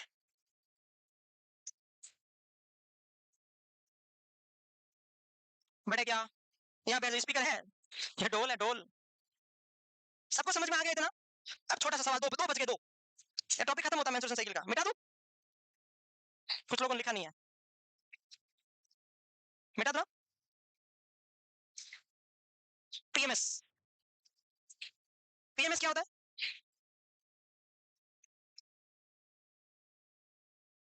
सिम्टम्स भी बोलते हैं, सिंड्रोम भी बोलते हैं, जो आपका बोलना चाहो। अच्छा एक सवाल बताओ, पीएमएस कब होता है? ये एग्जाम क्वेश्चन आ रखा है, the timing of PMS, late secretory phase में, कौन से फेज में, मतलब मेंस्ट्रुएशन ब्लीडिंग से 2-4 दिन पहले, तो सिक्रेटरी फेज कौन सा होता है, लास्ट वाला तो होता है, उसके लास्ट पेज में। सुनो तुम्हें ये भी याद नहीं है, देखो ये साइकिल है, 28 दिन का साइकिल है, या 14 तारीख को ओवुलेशन हुआ, तो इस पेज को क्या बोलते हैं, सिक्रेटरी पेज, इसी को लुटियल पेज बोलते हैं, इसी को सिक्रेटरी पेज बोलते हैं। तो मैंने क्या बोला, लेट सिक्रेटरी, तो पीरियड्स आने के लगभग 2-3 दिन पहले फीमेल को हेडेक, पेन एब्डोमेंस, बैकएक, जो भी प्रॉब्लम होती है, ऐसी प्रॉब्लम जिसमें activity of daily life disturb होती है, उस प्रॉब्लम को पीएमएस बोलते हैं। अब नॉर्मल पेन हो रहा है उसको कुछ फर्क नहीं पड़ रहा, वो पीएमएस नहीं है, वो नाटक करना कहते हैं। लेकिन सच में होना, उसमें डेफिनेशन में लिखा हुआ है, ऐसी कोई भी प्रॉब्लम जिसमें उसकी activity of daily life affect होती है, और ब्लीडिंग फेज से जस्ट 2-3 दिन पहले जो प्रॉब्लम होती है, नाम यही है प्री मेंस्ट्रुएशन, मतलब ब्लीडिंग से जस्ट 2-3 दिन पहले ग्रुप ऑफ सिम्टम्स होते हैं, उसको पीएमएस बोलते हैं। तो लिखने की क्या जरूरत है, पीएमएस का मतलब ब्लीडिंग फेज से 2-3 दिन पहले फीमेल को backache, pain abdomens, breast engorgement, headache, insomnia, गुस्सा, चिड़चिड़ापन, मुक्का, लात, घुसा, जो भी दिमाग में आता है, वो सारी क्या होती है, वो होती है ये पीएमएस। नेक्स्ट, हिप्टोमेनोरिया, इसको बोलते हैं हिडन मेंस्ट्रुएशंस। क्या बोलते हैं, हिडन मेंस्ट्रुएशंस, मतलब bleeding, menstruation cycle is present, याद रखना। इसमें ऐसा नहीं है कि हिडन मेंस्ट्रुएशन का मतलब तुम कल के दिन ये आंसर दे दो एमनोरिया, ना, ये एमनोरिया नहीं है, यूट्रस से ब्लीडिंग आ रही है लेकिन विजिबल मैनिफेस्टेशन नहीं है, इसको क्रिप्टो नाम क्यों दिया, कि सच में तो मेंस्ट्रुएशन साइकिल है लेकिन बाहर ब्लीड नहीं हो रहा है। तो क्रिप्टोमेनोरिया मतलब हिडन मेंस्ट्रुएशन, ये दो टाइप का होता है, एक होता है हीमेटोमेट्रा, हीमेटोमेट्रा, एक होता है हीमेटोकॉल्प। क्या होता है, हीमेटोमेट्रा का मतलब ब्लीडिंग हुई, यूट्रस की लेयर के पीछे डिपॉजिट हो गया, मेटा मतलब यूट्रस, तो हीमेटो मतलब ब्लड, तो ब्लीडिंग हुआ, यूट्रस में कहीं डिपॉजिट हो गया, याद भी नहीं रखना, इतना याद रखना जितना मैंने लिखा है।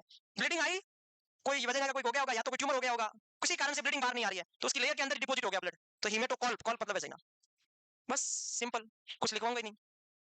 कि क्रिप्टोमेनोरिया का मतलब होता है hidden menstruation cycle, not visible manifestation of the bleedings, not visible manifestation of bleedings, because of it may be haematometra, it may be haematocolpos. ये आपके साइकिल हो गए। अब ओवुलेशन हो रहा है, तो हम क्या करते हैं, एक तरफ स्पर्म बनाए, एक तरफ ओवम बनाए, बना ले, ओके ठीक है,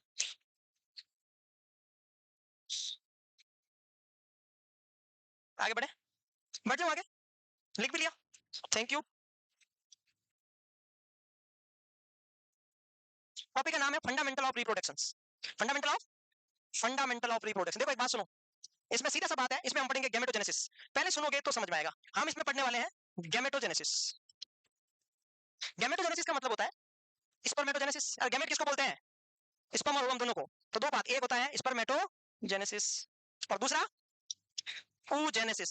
तो मतलब ओवम बनना और स्पर्म बनना दोनों को मिला के क्या बोलते हैं, गैमेटोजेनेसिस। तो गैमेटोजेनेसिस में कितने फेज आते हैं, दो, एक मेल में स्पर्मेटोजेनेसिस और फीमेल में oogenesis। तो ओवम कैसे बनेगा, उसको बोलते हैं oogenesis, स्पर्म बनना स्पर्मेटोजेनेसिस, दोनों को बोल दिया गैमेटोजेनेसिस। समझ में आ गई बात, कोई डाउट नहीं है, बस सिंपल है। तो गैमेट का मतलब ही होता है रिप्रोडक्टिव सेल, ऐसी सेल जो रिप्रोडक्शन के लिए रिस्पांसिबल है। तो मेल में कौन होता है स्पर्म, फीमेल में कौन होता है ओवम, तो इसी दोनों के बनने की प्रोसेस को बोलते हैं गैमेटोजेनेसिस। ठीक है, तो गैमेटोजेनेसिस की डेफिनेशन क्या हुई, the process involve in the maturation of the two highly specialised cell, highly specialised है, बहुत ज्यादा स्पेशलाइज्ड है, इसकी वजह से दुनिया में देखो हम लोग कितने बैठे हैं, इसकी वजह से ये देखो दो हैं स्पेशलाइज्ड, तभी तो हम पढ़ रहे हैं, नर्सिंग कर रहे हैं भाई। ये दोनों तो हम ही पहले तो नहीं थे, स्पर्म और वो भी थे, और क्या थे, कुछ नहीं थे। आज देख लो सर सिलेक्शन क्यों नहीं, अभी तक इतनी बड़ी बड़ी बातें कर रहे हैं हम, पहले कुछ थे ही नहीं हम।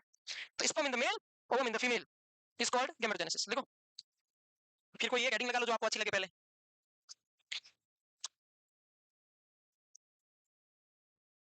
नोट्स बना रहे हो अभी, पहले गए तो, अच्छा ठीक है, बनाया हुआ है।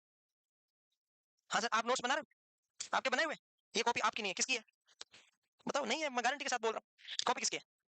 आपकी है? आपका नाम बताना। कॉपी के ऊपर नाम नहीं है भाई, ऐसा कैसे हो सकता है? कॉपी के ऊपर नाम नहीं है।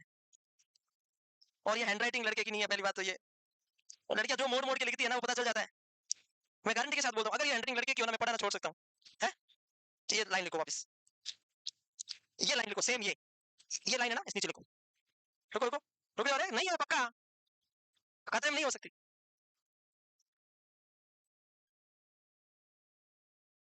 गई भैंस पानी में, गई गई। कोई नहीं है, कॉपी नहीं खुद की है, देखो किसी और की कॉपी लेके काम चला रहा है भाई। लड़कियां जो जमा जमा के लिखती है मोड़ मोड़ के, लड़कियां तो सीधे लिख देते नोट्स। जल्दी लिखो तुम।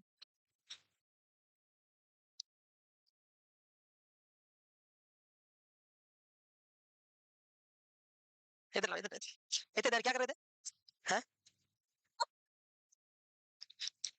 हाँ, ये लड़कों की राइटिंग। लड़के बहुत बैकग्राउंड लोड नहीं लेते ज्यादा। लड़कियां जो भी है ठीक है, चलने दो, क्या ही करना। क्या? क्या बोल रही?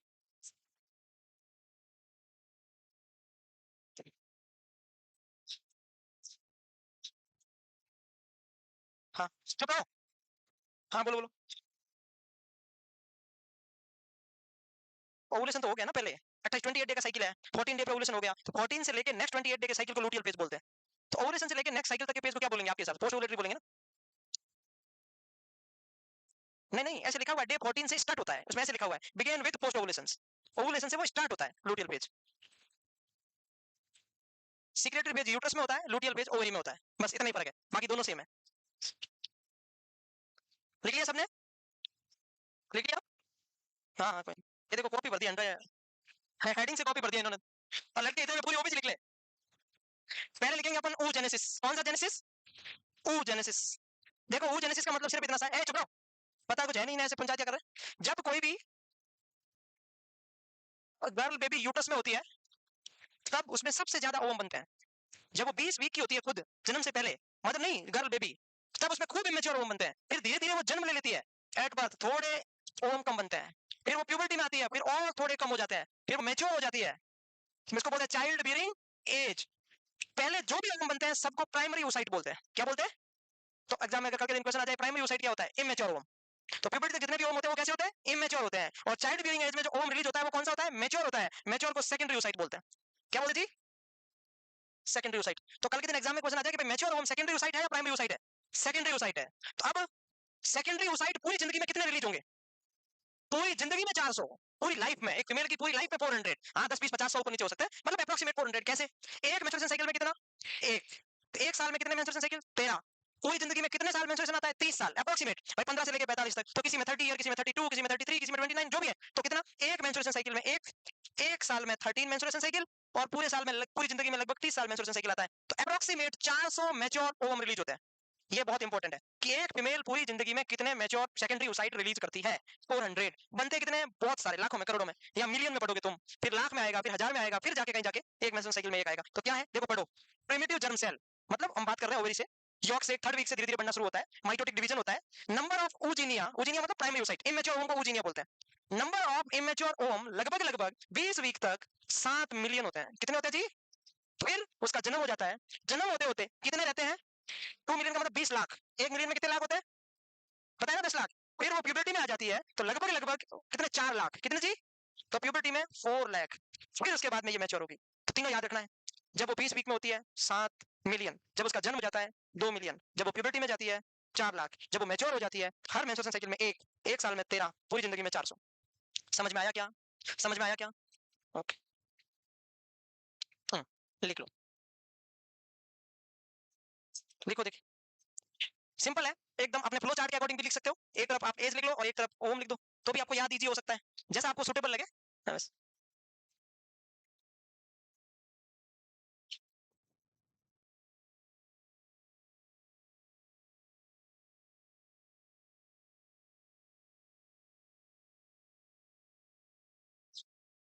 समझ में तो आया ना?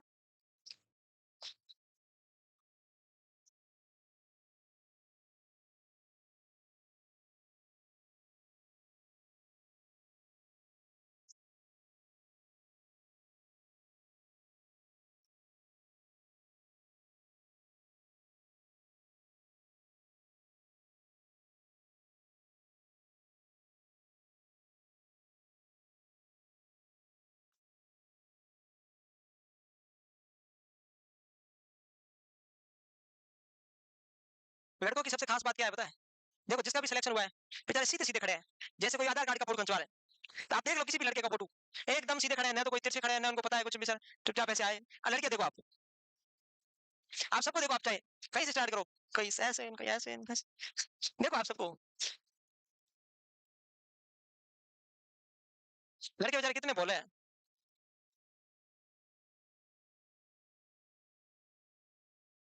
सबने स्टाइल से फोटो खंचवा के भेजे हैं, सबने। और लड़कों के जितने भी फोटो देख लेना सब वो ट्रॉफी लेते हुए, मतलब जेएनसी के प्लेटफॉर्म वाले फोटो है, उनको लगता है सबसे बेस्ट फोटो यही है। लड़कियों ने जो भी फोटो भेजे सब दूसरे, उनको लगता है हमारे बेस्ट फोटो तो और है ऐसे। स्टाइल पूरी है भाई। हाँ सच में। मैं लड़कों को बोलता हूँ तुम भी ऐसे करना स्टार्ट कर दो, तुम स्टाइल से खंचवाओ ऐसे मस्त लोकल बाल लगवा के लाओ लंबे लंबे स्टाइल से, फिर बालों का लास्ट वाला जो बालों की पूंछ है वो करो लाल, फिर पूरे बाल लंबे करो, पूरे कलेक्ट करो, दो यहाँ से लटकाओ, फिर ऐसे स्टाइल। ये तभी अपने आप को इनसिक्योर फील करेगी कि हाँ ये हमारी नकल करने लगे। ब्यूटी पार्लर कुछ नहीं होता, ये सब झूठी अफवाह है। सत्यम छुपम तप दिखम सुंदरम, समझ आया? ब्यूटी पार्लर का मीनिंग यही होता है कि नहीं होता? तो ब्यूटी पार्लर के ऊपर लाइन लिखी होती है, उसके ऊपर वो लिपा पोती कर देती है, वो बात अलग है। बाकी ब्यूटी पार्लर का मतलब तो यही है भाई। हो गया? सही है कोई ना, अच्छी बात है। इस बात देखना, मेरे सारे लड़कों को कहूंगा तुम्हारे फोटो होने चाहिए एकदम यूं फिल्टर किए हुए। अच्छा पता नहीं कौन कौन से फिल्टर आते हैं फोन में, लड़कों को ये भी नहीं पता होता। फिल्टर किए हुए फोटो होने चाहिए मस्त वाले। हाँ आगे बढ़ू, बढ़ू क्या? हमारी बॉडी की सबसे लार्जेस्ट सेल होती है वो ओवम होती है, ह्यूमन बींग की, मेल की नहीं। ह्यूमन बींग की सबसे लार्जेस्ट सेल कौन होती है? ओवम होती है। लगभग 130 माइक्रोन इसकी साइज होती है। कितनी होती है भाई? 130 माइक्रोन। ठीक है, तो क्या लिखोगे? हमारी बॉडी की सबसे लार्जेस्ट सेल है, इसके अंदर लगभग 23 क्रोमोसोम होते हैं। ओम में हमेशा एक्स क्रोमोसोम होते हैं, कभी भी वाई क्रोमोसोम नहीं होते। इसीलिए बोलते हैं कि जेंडर का डिटर्मिनेशन स्पर्म की वजह से होता है, ना कि ओवम की वजह से होता है ऐसे ही। गांव में एक अफवाह चलती है, ऐसे खूब सारे हमने गांव में परिवार देखे जिसके लड़कियां ही लड़कियां होती है, वो घर वाले क्या बोलते हैं, दूसरी शादी कर ले। तो दूसरी शादी कर लेगा तो दूसरी वाइफ लेके आएगा बेवकूफ। लड़का किसकी वजह से होता है? स्पर्म की वजह से, ओवम की वजह से। हाँ तो दूसरी शादी करें तो ओम चेंज होगा ना, स्पर्म तो वही रहने वाला है। ऐसे खूब होते हैं गांव में, पता नहीं होता और कर भी लेते हैं कि वाह भाई ठीक है, फिर भी क्या लड़का नहीं हुआ, और किसी किसी का बाई चांस हो जाए, वो तो किस्मत है ना कि उस टाइम ओम स्पर्म रिलीज हुआ, एक्स रिलीज हुआ, क्या हुआ भाई, वो तो भगवान के ऊपर है, ये किसी के हाथ में थोड़ी है। तो फिर इसकी वजह से सब कुछ करने लग जाते हैं, हाँ भाई हमारे तो लड़कियां ही लड़कियां हैं। तो इनको ये नहीं पता ना कि मेरी छोरियां छोरा से कम है कि ये, वो नहीं समझते। उनको लगता है लड़के ही बहुत ज्यादा बदमाश अच्छे होते हैं, लड़के सबसे ज्यादा। Ovum is surrounded by cell. देखो इधर अब बात खत्म। ओवम के चारों तरफ एक मेम्ब्रेन होती है, उसको बोलते हैं विटेलियन मेम्ब्रेन। कौन सी मेम्ब्रेन? अभी कुछ नहीं हुआ है। There is outer transparent mucoprotein and the zona pellucida, और इन दोनों के बीच में जो जगह होती है उसको बोलते हैं पोलर बॉडी। अगर मैं छोटा सा क्वेश्चन पूछूं, ओवम की सबसे बाहरी मेम्ब्रेन को क्या बोलते हैं? बताओ देखिए, ओवम की सबसे आउटर मेम्ब्रेन को क्या बोलेंगे? क्योंकि एग्जाम में क्वेश्चन आ सकता है कि स्पर्म ओवम की तरफ जा रहा है, तो सीक्वेंस में बताओ कि पहले किसको टक्कर मारेगा, फिर किसको मारेगा, फिर ऐसे। आउटर टू इनर, ये क्वेश्चन आता है, आपको पता होना चाहिए। बताओ देखिए, ओवम की सबसे आउटर मेम्ब्रेन को कोरोना रेडिएटा बोलते हैं। क्या बोलते हैं? Corona radiata. कोरोना रेडिएटा के अंदर होता है जोना पेरिसुडा। क्या होता है जी? फिर होती है पोलर बॉडी, और उसके बीच में जो मेम्ब्रेन होती है, उसके बीच में जो फ्लूइड होता है उसको बोलते हैं पेरिविटेरियन फ्लूइड या पेरिविटेरियन मेम्ब्रेन। तो सबसे आउटर कहां हुआ, कहां गया वो, कहां गया, आई नहीं, ये बड़ा corona radiata. Oocyte retain a covering of the granulosa cell known as corona radiata, most outer. सवाल आता है आउटर से इनर ओवर की स्ट्रक्चर का नाम सीक्वेंस से बताओ। सबसे बाहर वाला कोरोना रेडिएटा, जोना पेलिसुडा, फिर पोलर बॉडीज, फिर न्यूक्लियस। लिख लो बटक्स।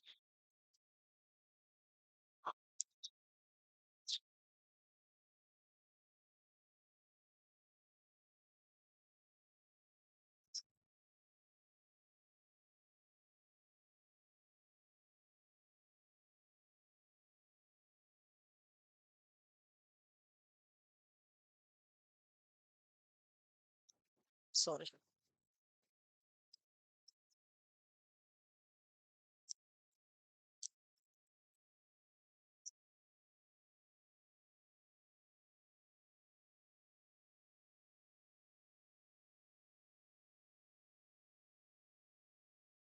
लिख लेना।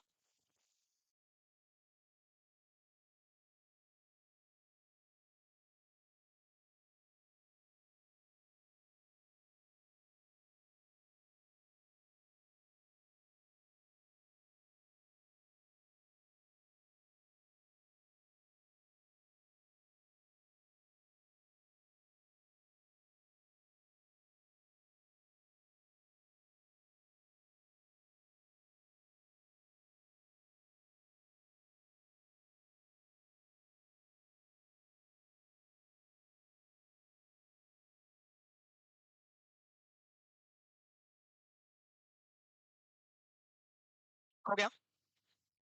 ऑटोसोम और एलोसोम में क्या डिफरेंस है? जी मैम। हाँ मिटा दूं? मिटा दूं? नो क्या होता है? फीस नहीं दी क्या? तो उसको भाई को अभी भी गुस्सा आ रहा है कि हमने पढ़ने के पैसे दिए, सर बोलने के थोड़ी दिए, है ना? मैं तो कहता हूँ सबसे अच्छा तरीका ये है, रहने दो, छोड़ो। हाँ, फिर वो हो जाएगी, दुख तीरथ पे हाथ रखने वाली बात हो जाएगी। छोड़ो, कोई ना। तुम और परेशान हो, तुम्हें और कौन परेशान करेगा? हो गया? अब देखो जाओ, क्रोमोसोम को हम दो टाइप से डिवाइड करते हैं, एक होता है ऑटोसोम और एक होता है, ऑटोसोम किसको बोलते हैं? जो सेक्स क्रोमोसोम नहीं होते। तो जो 22 पेयर होते हैं वो तो होते हैं ऑटोसोम, और फीमेल में जो एक्स एक्स होता है और मेल में जो एक्स वाई होता है, दैट्स कॉल्ड सेक्स क्रोमोसोम, उसको बोलते हैं एलोसोम। तो क्वेश्चन क्या आता है कि एलोसोम क्या है? Sex chromosome is allosome. ये बात समझ में आ गई? क्लियर है क्या ये बात? तो ठीक है, एक बात और होती है, एक होता है हैप्लॉइड क्रोमोसोम्स, एक होता है डिप्लॉइड। हैप्लॉइड का मतलब क्या हुआ? जब 23 पढ़ते हैं तो हैप्लॉइड है, और 23 प्लस 23 दोनों मिला के कितने हो गए? जो 46 होते हैं मेल की, जब प्रेगनेंसी होती है तो 23 मदर की साइड से आता है, 23 फादर की साइड से आता है, दो एक साइड से हैप्लॉइड, इस साइड से हैप्लॉइड, मिलके क्या बन गया? डिप्लॉइड। तो हैप्लॉइड का मतलब होता है 23 और 46 का मतलब होता है डिप्लॉइड। दो छोटे छोटे क्वेश्चन है, सबको पता ही है। ये दो बातें लिख लो और फिर स्पर्मेटोजेनेसिस के बारे में पढ़ते हैं, जल्दी करो।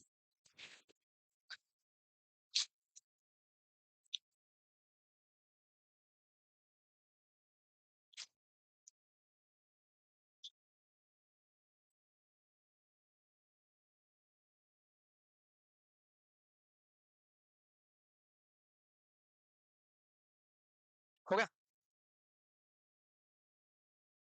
डन। चलो आगे बढ़े। स्पर्मेटोजेनेसिस, स्पर्म के बनने के प्रोसेस को क्या बोलते हैं? लगभग 61 डेज लगते हैं। कितने दिन लगते हैं? हमारी बॉडी की सबसे स्मॉलेस्ट सेल है, अगर फीमेल में सबसे स्मॉलेस्ट पूछ ले तो प्लेटलेट, मेल में सबसे लार्जेस्ट सेल पूछ ले तो न्यूरॉन, क्योंकि मेल में ओम नहीं है, फीमेल में स्पर्म नहीं है। ठीक है, दोनों बातें पता चल गई। ह्यूमन बॉडी में पूछ ले तो सबसे लार्जेस्ट ओम, सबसे स्मॉलेस्ट स्पर्म। ठीक है, क्रोमोसोम 23 एक्स और वाई, एक्स वाई कोई हो सकता है। हैप्लॉइड का मतलब हो गया, पता चल गया। अब कैपेसिटेशन क्या होता है, इसके बारे में बताना पड़ेगा पहले तो। What do you mean bye capacitation? लिखो, इतना तक लिखो, फिर कैपेसिटेशन ऐसे करके छोड़ दो।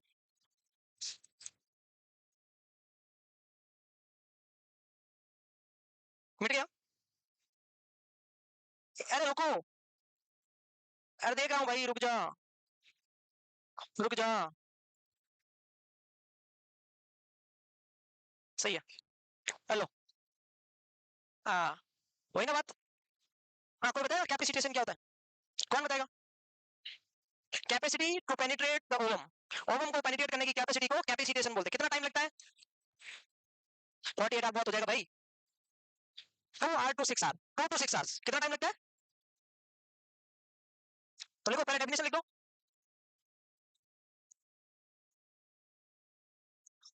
ये एकदम समझ में नहीं आएगा, इसको समझने के लिए समझना पड़ेगा, ऐसे ही थोड़ी समझ में आएगा।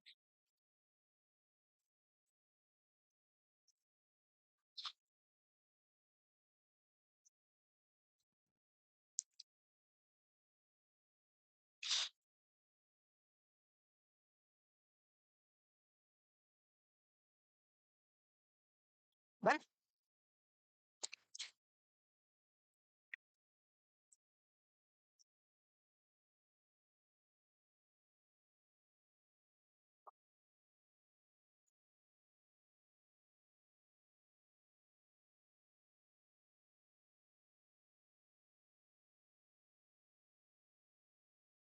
आगे बढ़ेंगे, बढ़ेंगे। Okay, thank you so much, बहुत ज्यादा थैंक यू। देखो इधर आओ, सब इधर आ रहे हैं, ये लाइन भी लिख लो भाई, फिर ही समझाते हैं।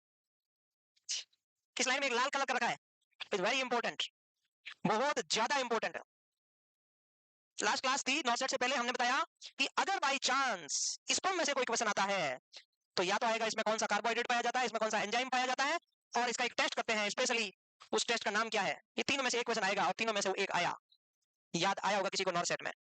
जिसने पढ़ा है उसको आया, जिसने नहीं पढ़ा है उसको कैसे आएगा?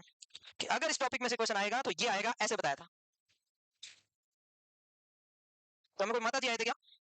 नहीं, लोगों के बेड शोर होते हैं बटक्स में, हमारे हुए थे स्केपुला के पीछे पड़ पड़ के। स्केपुला के पीछे बेड शोर क्यों हुआ बताओ, मेरे हो रहा है सच में? या शोल्डर ब्लेड के साइड बेड प्रेशर शोर हो रखे थे। हम पढ़ते हैं ना, तो ऐसे दीवार के सहारे ऐसे बैठा करते थे, ऐसे कंटिन्यू। अब पढ़ते पढ़ते ऐसे पैर कर दिया, बेड पे बैठ के दीवार पे ऐसे रख दिया, कंटिन्यू बैठे रहते सिर्फ बनियान पहन रखी है, ऐसे बैठे रहते, इतनी बढ़िया बॉडी भी नहीं है, तो बोन टकराती, बोनी प्रोमिनेंस यहाँ बैठे रहते। फिर 5-10 दिन बाद पता चला या तो सुन हो गया और स्किन घस गई ऊपर से। हाँ, सेकंड डिग्री बेड हो जाता था भैया, और सोते सोते तो पढ़ नहीं सकते, बैठ बैठ के पढ़ना पड़ता है, और चेयर पे बैठने में आनंद नहीं आता, क्योंकि चेयर में पैर ऐसे रखना पड़ता है, अपने को पैर चाहिए एकदम स्टाइल से ऐसे, तो फिर ऐसे बैठ बैठ के पढ़ा करते थे। इधर साइड रखते किताब, धीरे धीरे इधर पलट के उधर जाती, तब तक तो बेड्स हो गए थे यहाँ, मुझे याद है, निशान पड़े हुए मेरे यहाँ के। तो आपको लगता है कि हाँ ऐसे ही हो जाता है सिलेक्शन, आपके भी 2-4 बेड्स हो जाएंगे ना, उसके 1 महीने बाद सिलेक्शन हो जाएगा। लेकिन आप 15 मिनट से ज्यादा तो पढ़ते ही नहीं हो, ऐसा कोई है 1 घंटे से ज्यादा पढ़ लो घड़ी ना देखे, पता ही नहीं चले आपका सिलेक्शन उस दिन सही ट्रैक पे हो। आप 1 घंटा अपने मन को कहा कि मैं 1 घंटा पढ़ूंगा या 1 घंटा पढ़ूंगी, और आपने घड़ी देखी तो पता चला 2 घंटे हो गए, 2 घंटे हो गए मुझे, इसको बोलते स्टडी। और आपने खुद को बोला मैं 1 घंटे पढ़ूंगी, घड़ी देखी पता चला 20 मिनट हो गए, अभी तक 1 घंटा क्यों नहीं हुआ? इसका मतलब आप अपने साथ धोखा कर रहे हो, पढ़ाई बंद कर दो, क्योंकि आपका मन नहीं लग रहा पढ़ाई में। आप अभी आज क्या कर रहे हो, घूम लो, जब मन करे तब पढ़ना, तो जब पढ़ने का मन करे तो ही पढ़ा जाता है। तो अब हम पढ़ते हैं कैपेसिटेशन। कैपेसिटेशन का मतलब वही है जो तुम लोग पढ़ाई करते हो। देखते हैं क्या है, देखो ये स्पर्म है, स्पर्म इज वेरी ऐसी ऐसी सेल, कैसी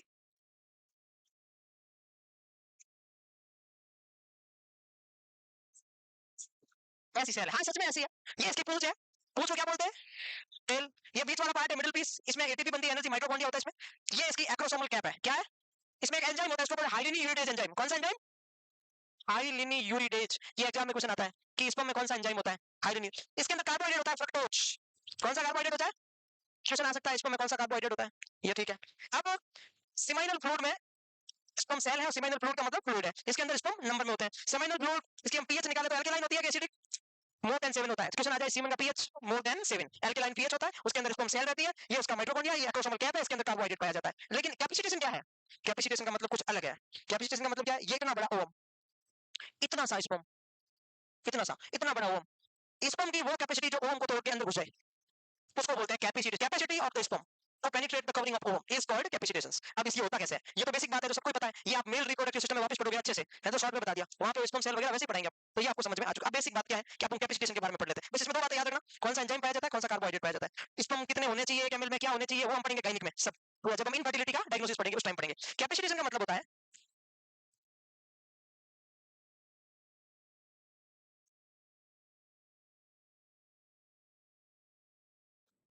ये यूट्रस, ये फैलोपियन ट्यूब और ये एम्पुला, ये कौन सा पार्ट है, ये ओवरी, ये फिमरी। ओवुलेशन हुआ डे 14 पे, और यहाँ से कौन आ गया, ओवम, कहाँ आ गया, एम्पुला में आ गया। अब अनप्रोटेक्टेड कोइटस एक्ट हुआ, 1 ml में लगभग लगभग 50 मिलियन स्पर्म होते हैं, होने चाहिए कम से कम 20, कम से कम कितने होने चाहिए, 20 मिलियन 1 ml में, और एक एजाकुलेशन में लगभग 2 से 4 ml सीमेन होता है, कितना ml, तो 2 से 4 को अगर 50 से भी मल्टीप्लाई करूं, लगभग 100-150 मिलियन स्पर्म एक एजाकुलेशन में होते हैं, 100-150 मिलियन। एक बार कोइटस एक्ट में सर्वाइकल कैनाल में, वेजाइनल कैनाल में लगभग लगभग अप्रोक्सीमेट 100 मिलियन स्पर्म आते हैं। जैसे एग्जांपल के लिए नॉन सेट का पेपर होता है, जो एग्जाम फॉर्म निकलते हैं, तो लगभग 1 लाख लोग फॉर्म भरते हैं, क्या सबका सिलेक्शन होता है, माना कि नॉन सेट में वैकेंसी कितनी है, एक वैकेंसी कितनी है, मान लो पहले, मान लो कितनी, और 1 मिनट के लिए ऐसे ही एग्जांपल बता रहा हूं बेवकूफों, वैकेंसी कितनी, कोई ऐसा एग्जाम है जिसमें एक पोस्ट है, फॉर्म भरे कितना, 100 मिलियन लोगों ने, तो एक कोइटस एक्ट में कितने स्पर्म आए, लगभग 100 मिलियन, लेकिन कुछ लोग फॉर्म खुद नहीं भरते।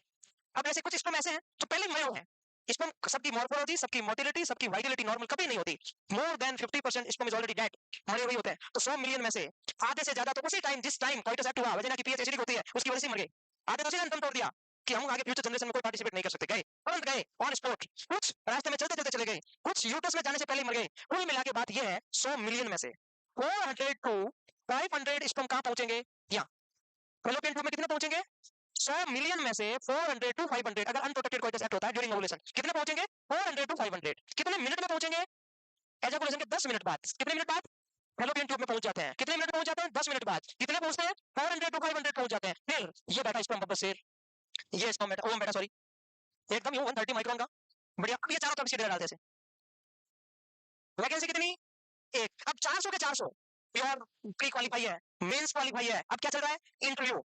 अब कितना का इंटरव्यू होगा, 400 जनों का, चाहिए कितना, एक, तो कोई इधर से, कोई इधर से, कोई इधर, सबके अंदर हाईली न्यूक्लियस है, सब में प्रोक्टोज है, सब लाइव है, सबकी मॉर्फोलॉजी नॉर्मल है, सबकी मोटिलिटी नॉर्मल है, तब यहाँ तक पहुंचे, वरना वही मर जाते, बाकी लोग जैसे मरे वैसे ही मर जाते। लेकिन उनमें से कोई इधर से धक्का मारेगा, कोई इधर से, सबसे बाहर होता है कोरोना रेडिएटा, तो कोई इधर से, कोई इधर से, कोई इधर से, कोई इधर से, कोई इधर से, कोई इधर से, कोई इधर से, 2 से 6 घंटे लगाएंगे, धक्का मुक्की करेंगे, ओम को धक्का देंगे, आगे आगे से ये एक्रोसोमल कैप, ये आगे से वैसे ही पेनिट्रेटिंग होता है, तो ये इधर से धक्का देंगे ऐसे, किसी एक को सफलता मिलेगी। अब सारे कैपेबल है, लेकिन एक को सफलता मिलते ही गार्ड बैठा रहता है, गार्ड गेट बंद, हमारी वैकेंसी फुल, उसको बोलते हैं उलेमा ब्लॉक। तो जो ही एक स्पर्म इस ओम को पेनिट्रेट करता है, दरवाजा क्या हो जाता है, बंद, बाकी 399 क्या करते हैं, सुसाइड, ऑप्शन नहीं, क्या करेंगे, और इंटरव्यू में आके सिलेक्शन नहीं हुआ, पूरी कैपेसिटी थी, मेंस क्लियर किया, सब कुछ किया, सुसाइड करेंगे तो वो सुसाइड करेंगे और कोई ऑप्शन ही नहीं है। बेटर एक जो इसके अंदर आता है, फिर ये ओवम और ये स्पर्म मिलके क्या बना देते हैं, जाइगोट। क्या बना देते हैं, जाइगोट। तो कैपेसिटेशन क्या है, ओवम को पेनिट्रेट करने की कैपेसिटी क्या कहलाती है, कैपेसिटेशन कहलाती है। कितना टाइम लगता है, 2 से 6 घंटे लगते हैं। समझ में आ गई बात, यही था कैपेसिटेशन।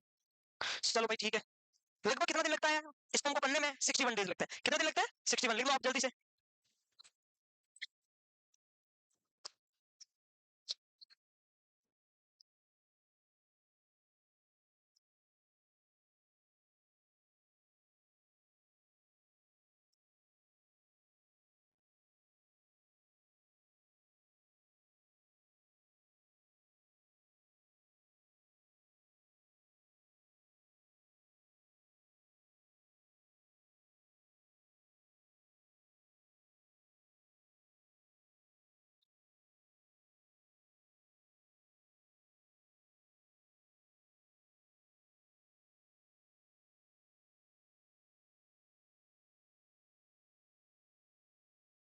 उठ लिया, फोन करने वालों को पता नहीं मैं क्लास ले रहा हूँ, कौन कंपनी से आते हैं। हाँ, कंपनी वालों को पता होना चाहिए ना कि भाई हम पढ़ाते हैं। नहीं उठा राजा, क्या करें। हम्म हम्म हम्म हम्म, लिख लो। हम्म हम्म हम्म,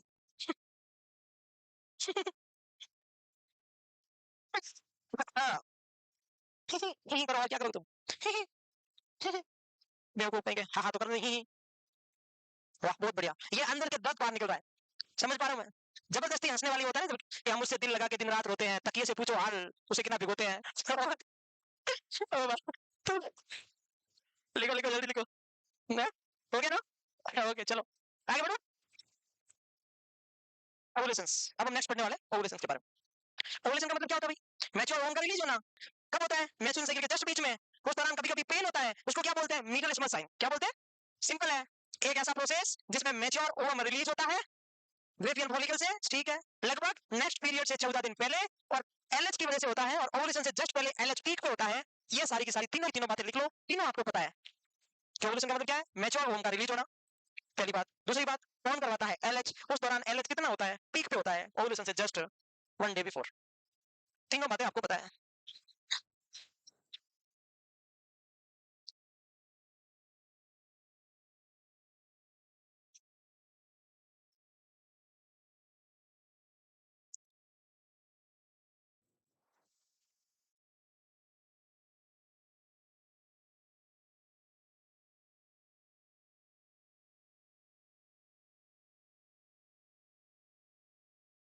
तुम कितने लकी पर्सन हो, आराम से बैठ के पढ़ रहे हो, वहाँ खड़ा रहने पड़ रहा है। अरे हम बैठ गए तो तुम तुरंत बातें बनाओगे, हाँ बैठे हैं यूं ऐसे वो ये।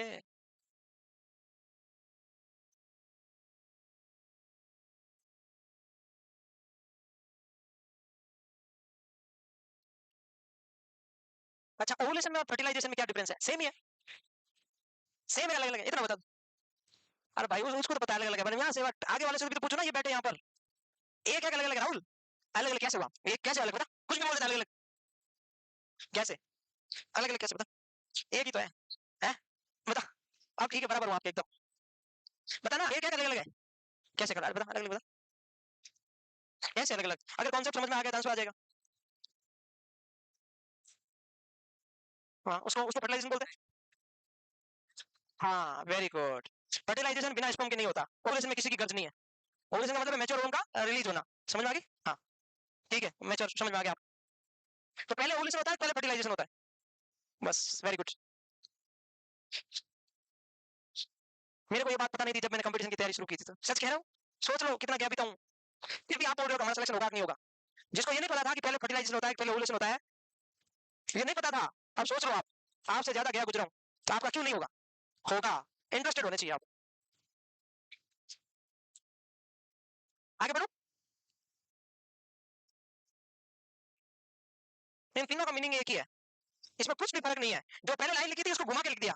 Ovulation approximately occurs 16 to 24 late after the LH surge, उसमें क्या लिखा था कि एलएच सर्च पहले होता है ओवुलेशन बाद में होता है, इसमें क्या लिख दिया, ओवुलेशन बाद में होगा, पहले एलएच सर्च होगा, बात वही है भाई, घुमा फिरा के क्यों पूछ रहे हो? नॉन स्टेट में ऐसे आते हैं तो लाइन लिखी हुई है, एलएच पीक परसिस्ट लगभग 24 आवर तक रहता है। एलएच सर्च, ये लाइन याद रख सकते हो, LH surge stimulate completion of the meiosis first, एक ही बात है जो याद रखने वाली, बस ये भी रखो, नहीं रखो तो नहीं आएगा पेपर में, नहीं आएगा ये कुछ भी। अब जो नेक्स्ट स्लाइड में एक क्वेश्चन है कि किसी किसी फीमेल में, जरूरी नहीं है सब में हो, पता ही नहीं चलता वैसे तो, बहुत रेयर फीमेल में अगर ओवुलेशन के टाइम में पेन होता है, किसी किसी में होता है, जरूरी नहीं हो, कल के दिन तुम क्वेश्चन लेके आते हो होता ही नहीं है, अरे अगर हो तो उसको क्या बोलते हैं, बस। मिडिल स्पैम का मतलब ये होता है मिडिल, और ओवुलेशन भी 28 दिन के जस्ट बीच में, मतलब 14 डे पे होता है, तो जस्ट याद रखो पीरियड्स के जस्ट बीच वाले दिन में पेन होता है, उसको मिडिल स्पैम साइन बोलते हैं, और वो पेन ओवुलेशन की वजह से होता है।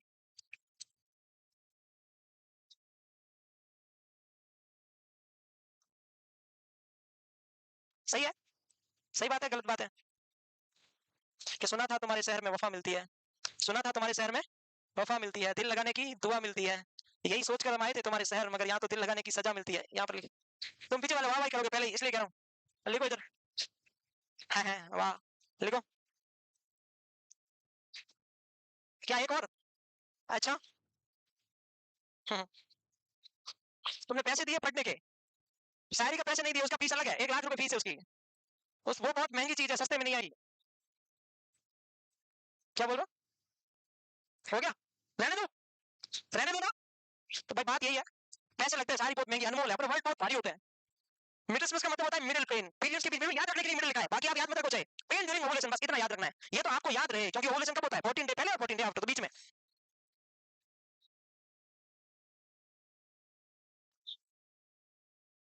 अरे शायरी समझने के लिए शायरी वाला दिल चाहिए, तुम लोग वो करते हो, तो बहुत डीप वर्ड समझने के लिए डिक्शनरी भी तो डीप चाहिए, तो सुपर डिक्शनरी में डीप वर्ड थोड़ी आते हैं, इसलिए तुम अपने ध्यान दो टॉपिक ओवुलेशन, बस। सही है ना सर?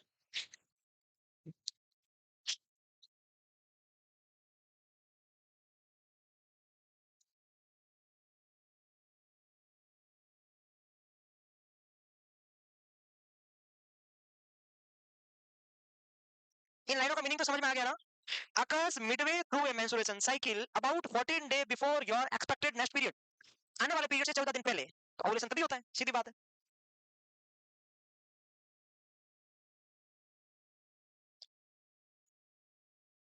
अपने बेसिक एनाटॉमी, तो बेसिक बातें खत्म होने वाली है अब, आज की क्लास में शायद नहीं हो पाएगी, नेक्स्ट आधे घंटे के अंदर अंदर नेक्स्ट क्लास में फिर अपने सिस्टम में पहुंच जाएगी, हाँ अब हो गया इम्प्लांटेशन, अब बच्चे का ग्रो करवाएंगे, अभी तक इम्प्लांटेशन ही नहीं हो रहा है, अभी तो ओवुलेशन में फर्टिलाइजेशन ही नहीं हुआ है, तो थोड़ा अभी प्रॉब्लम हो रहा है। फर्टिलाइजेशन के बाद कोई दिक्कत नहीं, फिर एक सेट हो जाएगा, हाँ अभी एक बच्चा है, इसकी ग्रो करवानी है, बस खत्म बात, इसके बीच में जो भी वेरी है डिसऑर्डर है सबको लपेट लेंगे, अभी थोड़ा दिक्कत हो रहा है, अभी तो ओवुलेशन तक पहुंचे, मिटा दो। अब आया fertilisation, what do you mean by fertilisation? Ovulation हो रहा था, पहले oogenesis हुआ, स्पर्मेटोजेनेसिस हुआ, फिर ओवुलेशन भी हो गया, अब क्या होता है, अनप्रोटेक्टेड कोइटस एक्ट से स्पर्म आता है और इधर ओवम होता है, दोनों मिल जाते हैं, स्पर्म और ओवम के मिलने को ही फर्टिलाइजेशन बोलते हैं, और फर्टिलाइजेशन फैलोपियन ट्यूब के एम्पुला पार्ट में होता है, तो ये अपना ओवम बड़ा वाला, ये स्पर्म दोनों मिलकर बन गया जाइगोट, तो क्या लिखा है सुनना, process of fusion of sperm with ovum in ampulla, कहां पर, production of mononucleotide single cell called zygote, दोनों मिलने के बाद में जो 0 घंटे पर तुरंत जो सेल बनती है उसको क्या बोलते हैं, जाइगोट, अभी दो ही सेल है बेचारी, फिर धीरे धीरे आगे बढ़ेगा, fertilisation occur in the ampullary part of the uterine tube, अगर बाई चांस फर्टिलाइजेशन एम्पुला में ना होकर कहीं और होता है, उस डिसऑर्डर का नाम क्या होगा, नॉर्मली क्या होना चाहिए, एम्पुलम, इज वेरी गुड, फर्टिलाइज। अब देखो, अब एक बहुत यहाँ पे क्लासिकल बात चलेगी हमारी, ओम एक बार रिलीज हो गया, कहाँ आ गया, एम्पुला में, तो कितने घंटे तक जीवित रहता है, 24 घंटे तक, स्पर्म कितने घंटे तक जीवित रहता है, 2 से 3 दिन, कितने दिन तक, 2 से 3 दिन, ये दोनों बातें अपन अभी पढ़ेंगे, लिखो फिर हम समझाते हैं, कितना लिखो आप।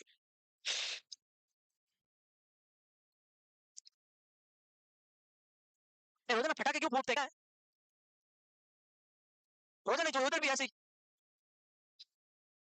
कोई रीजन तो मेरे को समझ नहीं आया, पता है आपको क्या हुआ, मर्जी आए तभी स्टार्ट हो जाते हैं,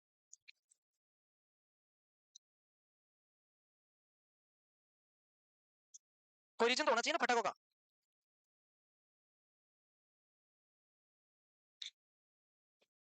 कभी भी पाँव पाँव,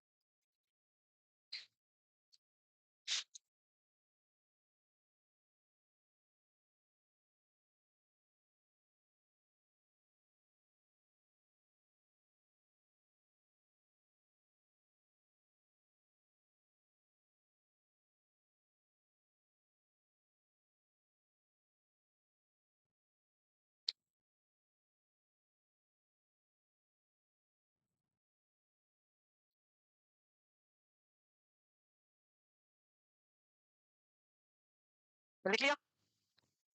इतना टाइम क्यों लग रहा है? गलत बात नहीं है ये सरासर गलत है।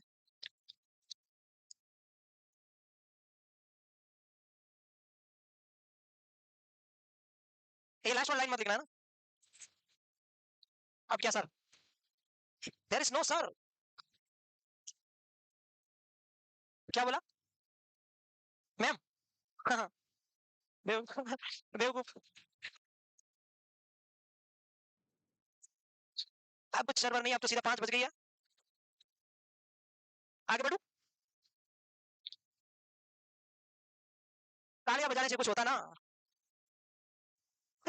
तो तालियां बजाने वाले भी पॉपुलेशन में कंट्रीब्यूट करते, कुछ नहीं होता। ठीक है ना? वो कभी नहीं पढ़ते व्हाट इज फर्टिलाइजेशन। वो जहां खड़े होते हैं लाइन वहीं से शुरू हो जाती है। ठीक है, इसलिए मत बजाया करो ज्यादा बिना कारण तालियां। हैं? ठीक है, चलो इधर आ जाओ। अब थोड़ी दो लाइन और है। अभी अभी ये मैंने बता दिया प्लीज, कि लगभग लगभग बहुत सारे मिलियन में से 400-500 स्पर्म कहां पहुंचते हैं? फोन के चारों तरफ। कितने मिनट में? 10 मिनट में पहुंच जाते हैं। ठीक है। जेंडर किससे डिटरमाइन होता है? स्पर्म से। अगर बाई चांस स्पर्म का एक्स क्रोमोसोम आया तो कौन होगी? लड़की। लक्ष्मी जी, बहुत बढ़िया। और अगर बाई चांस वाई क्रोमोसोम आया तो कौन होगा? लड़का। ठीक है, चलो ऐसे को तुम।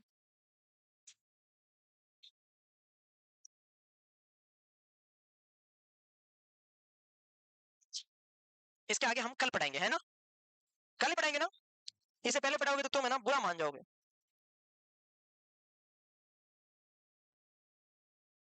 इनको लिखने देना है ना। ये पे गालियां देते हैं बहुत, तो किसी किसी की गाली लग जाती है। स्टूडेंट की कभी गाली नहीं सुननी चाहिए कभी भी लाइफ में। वो सबसे मजबूर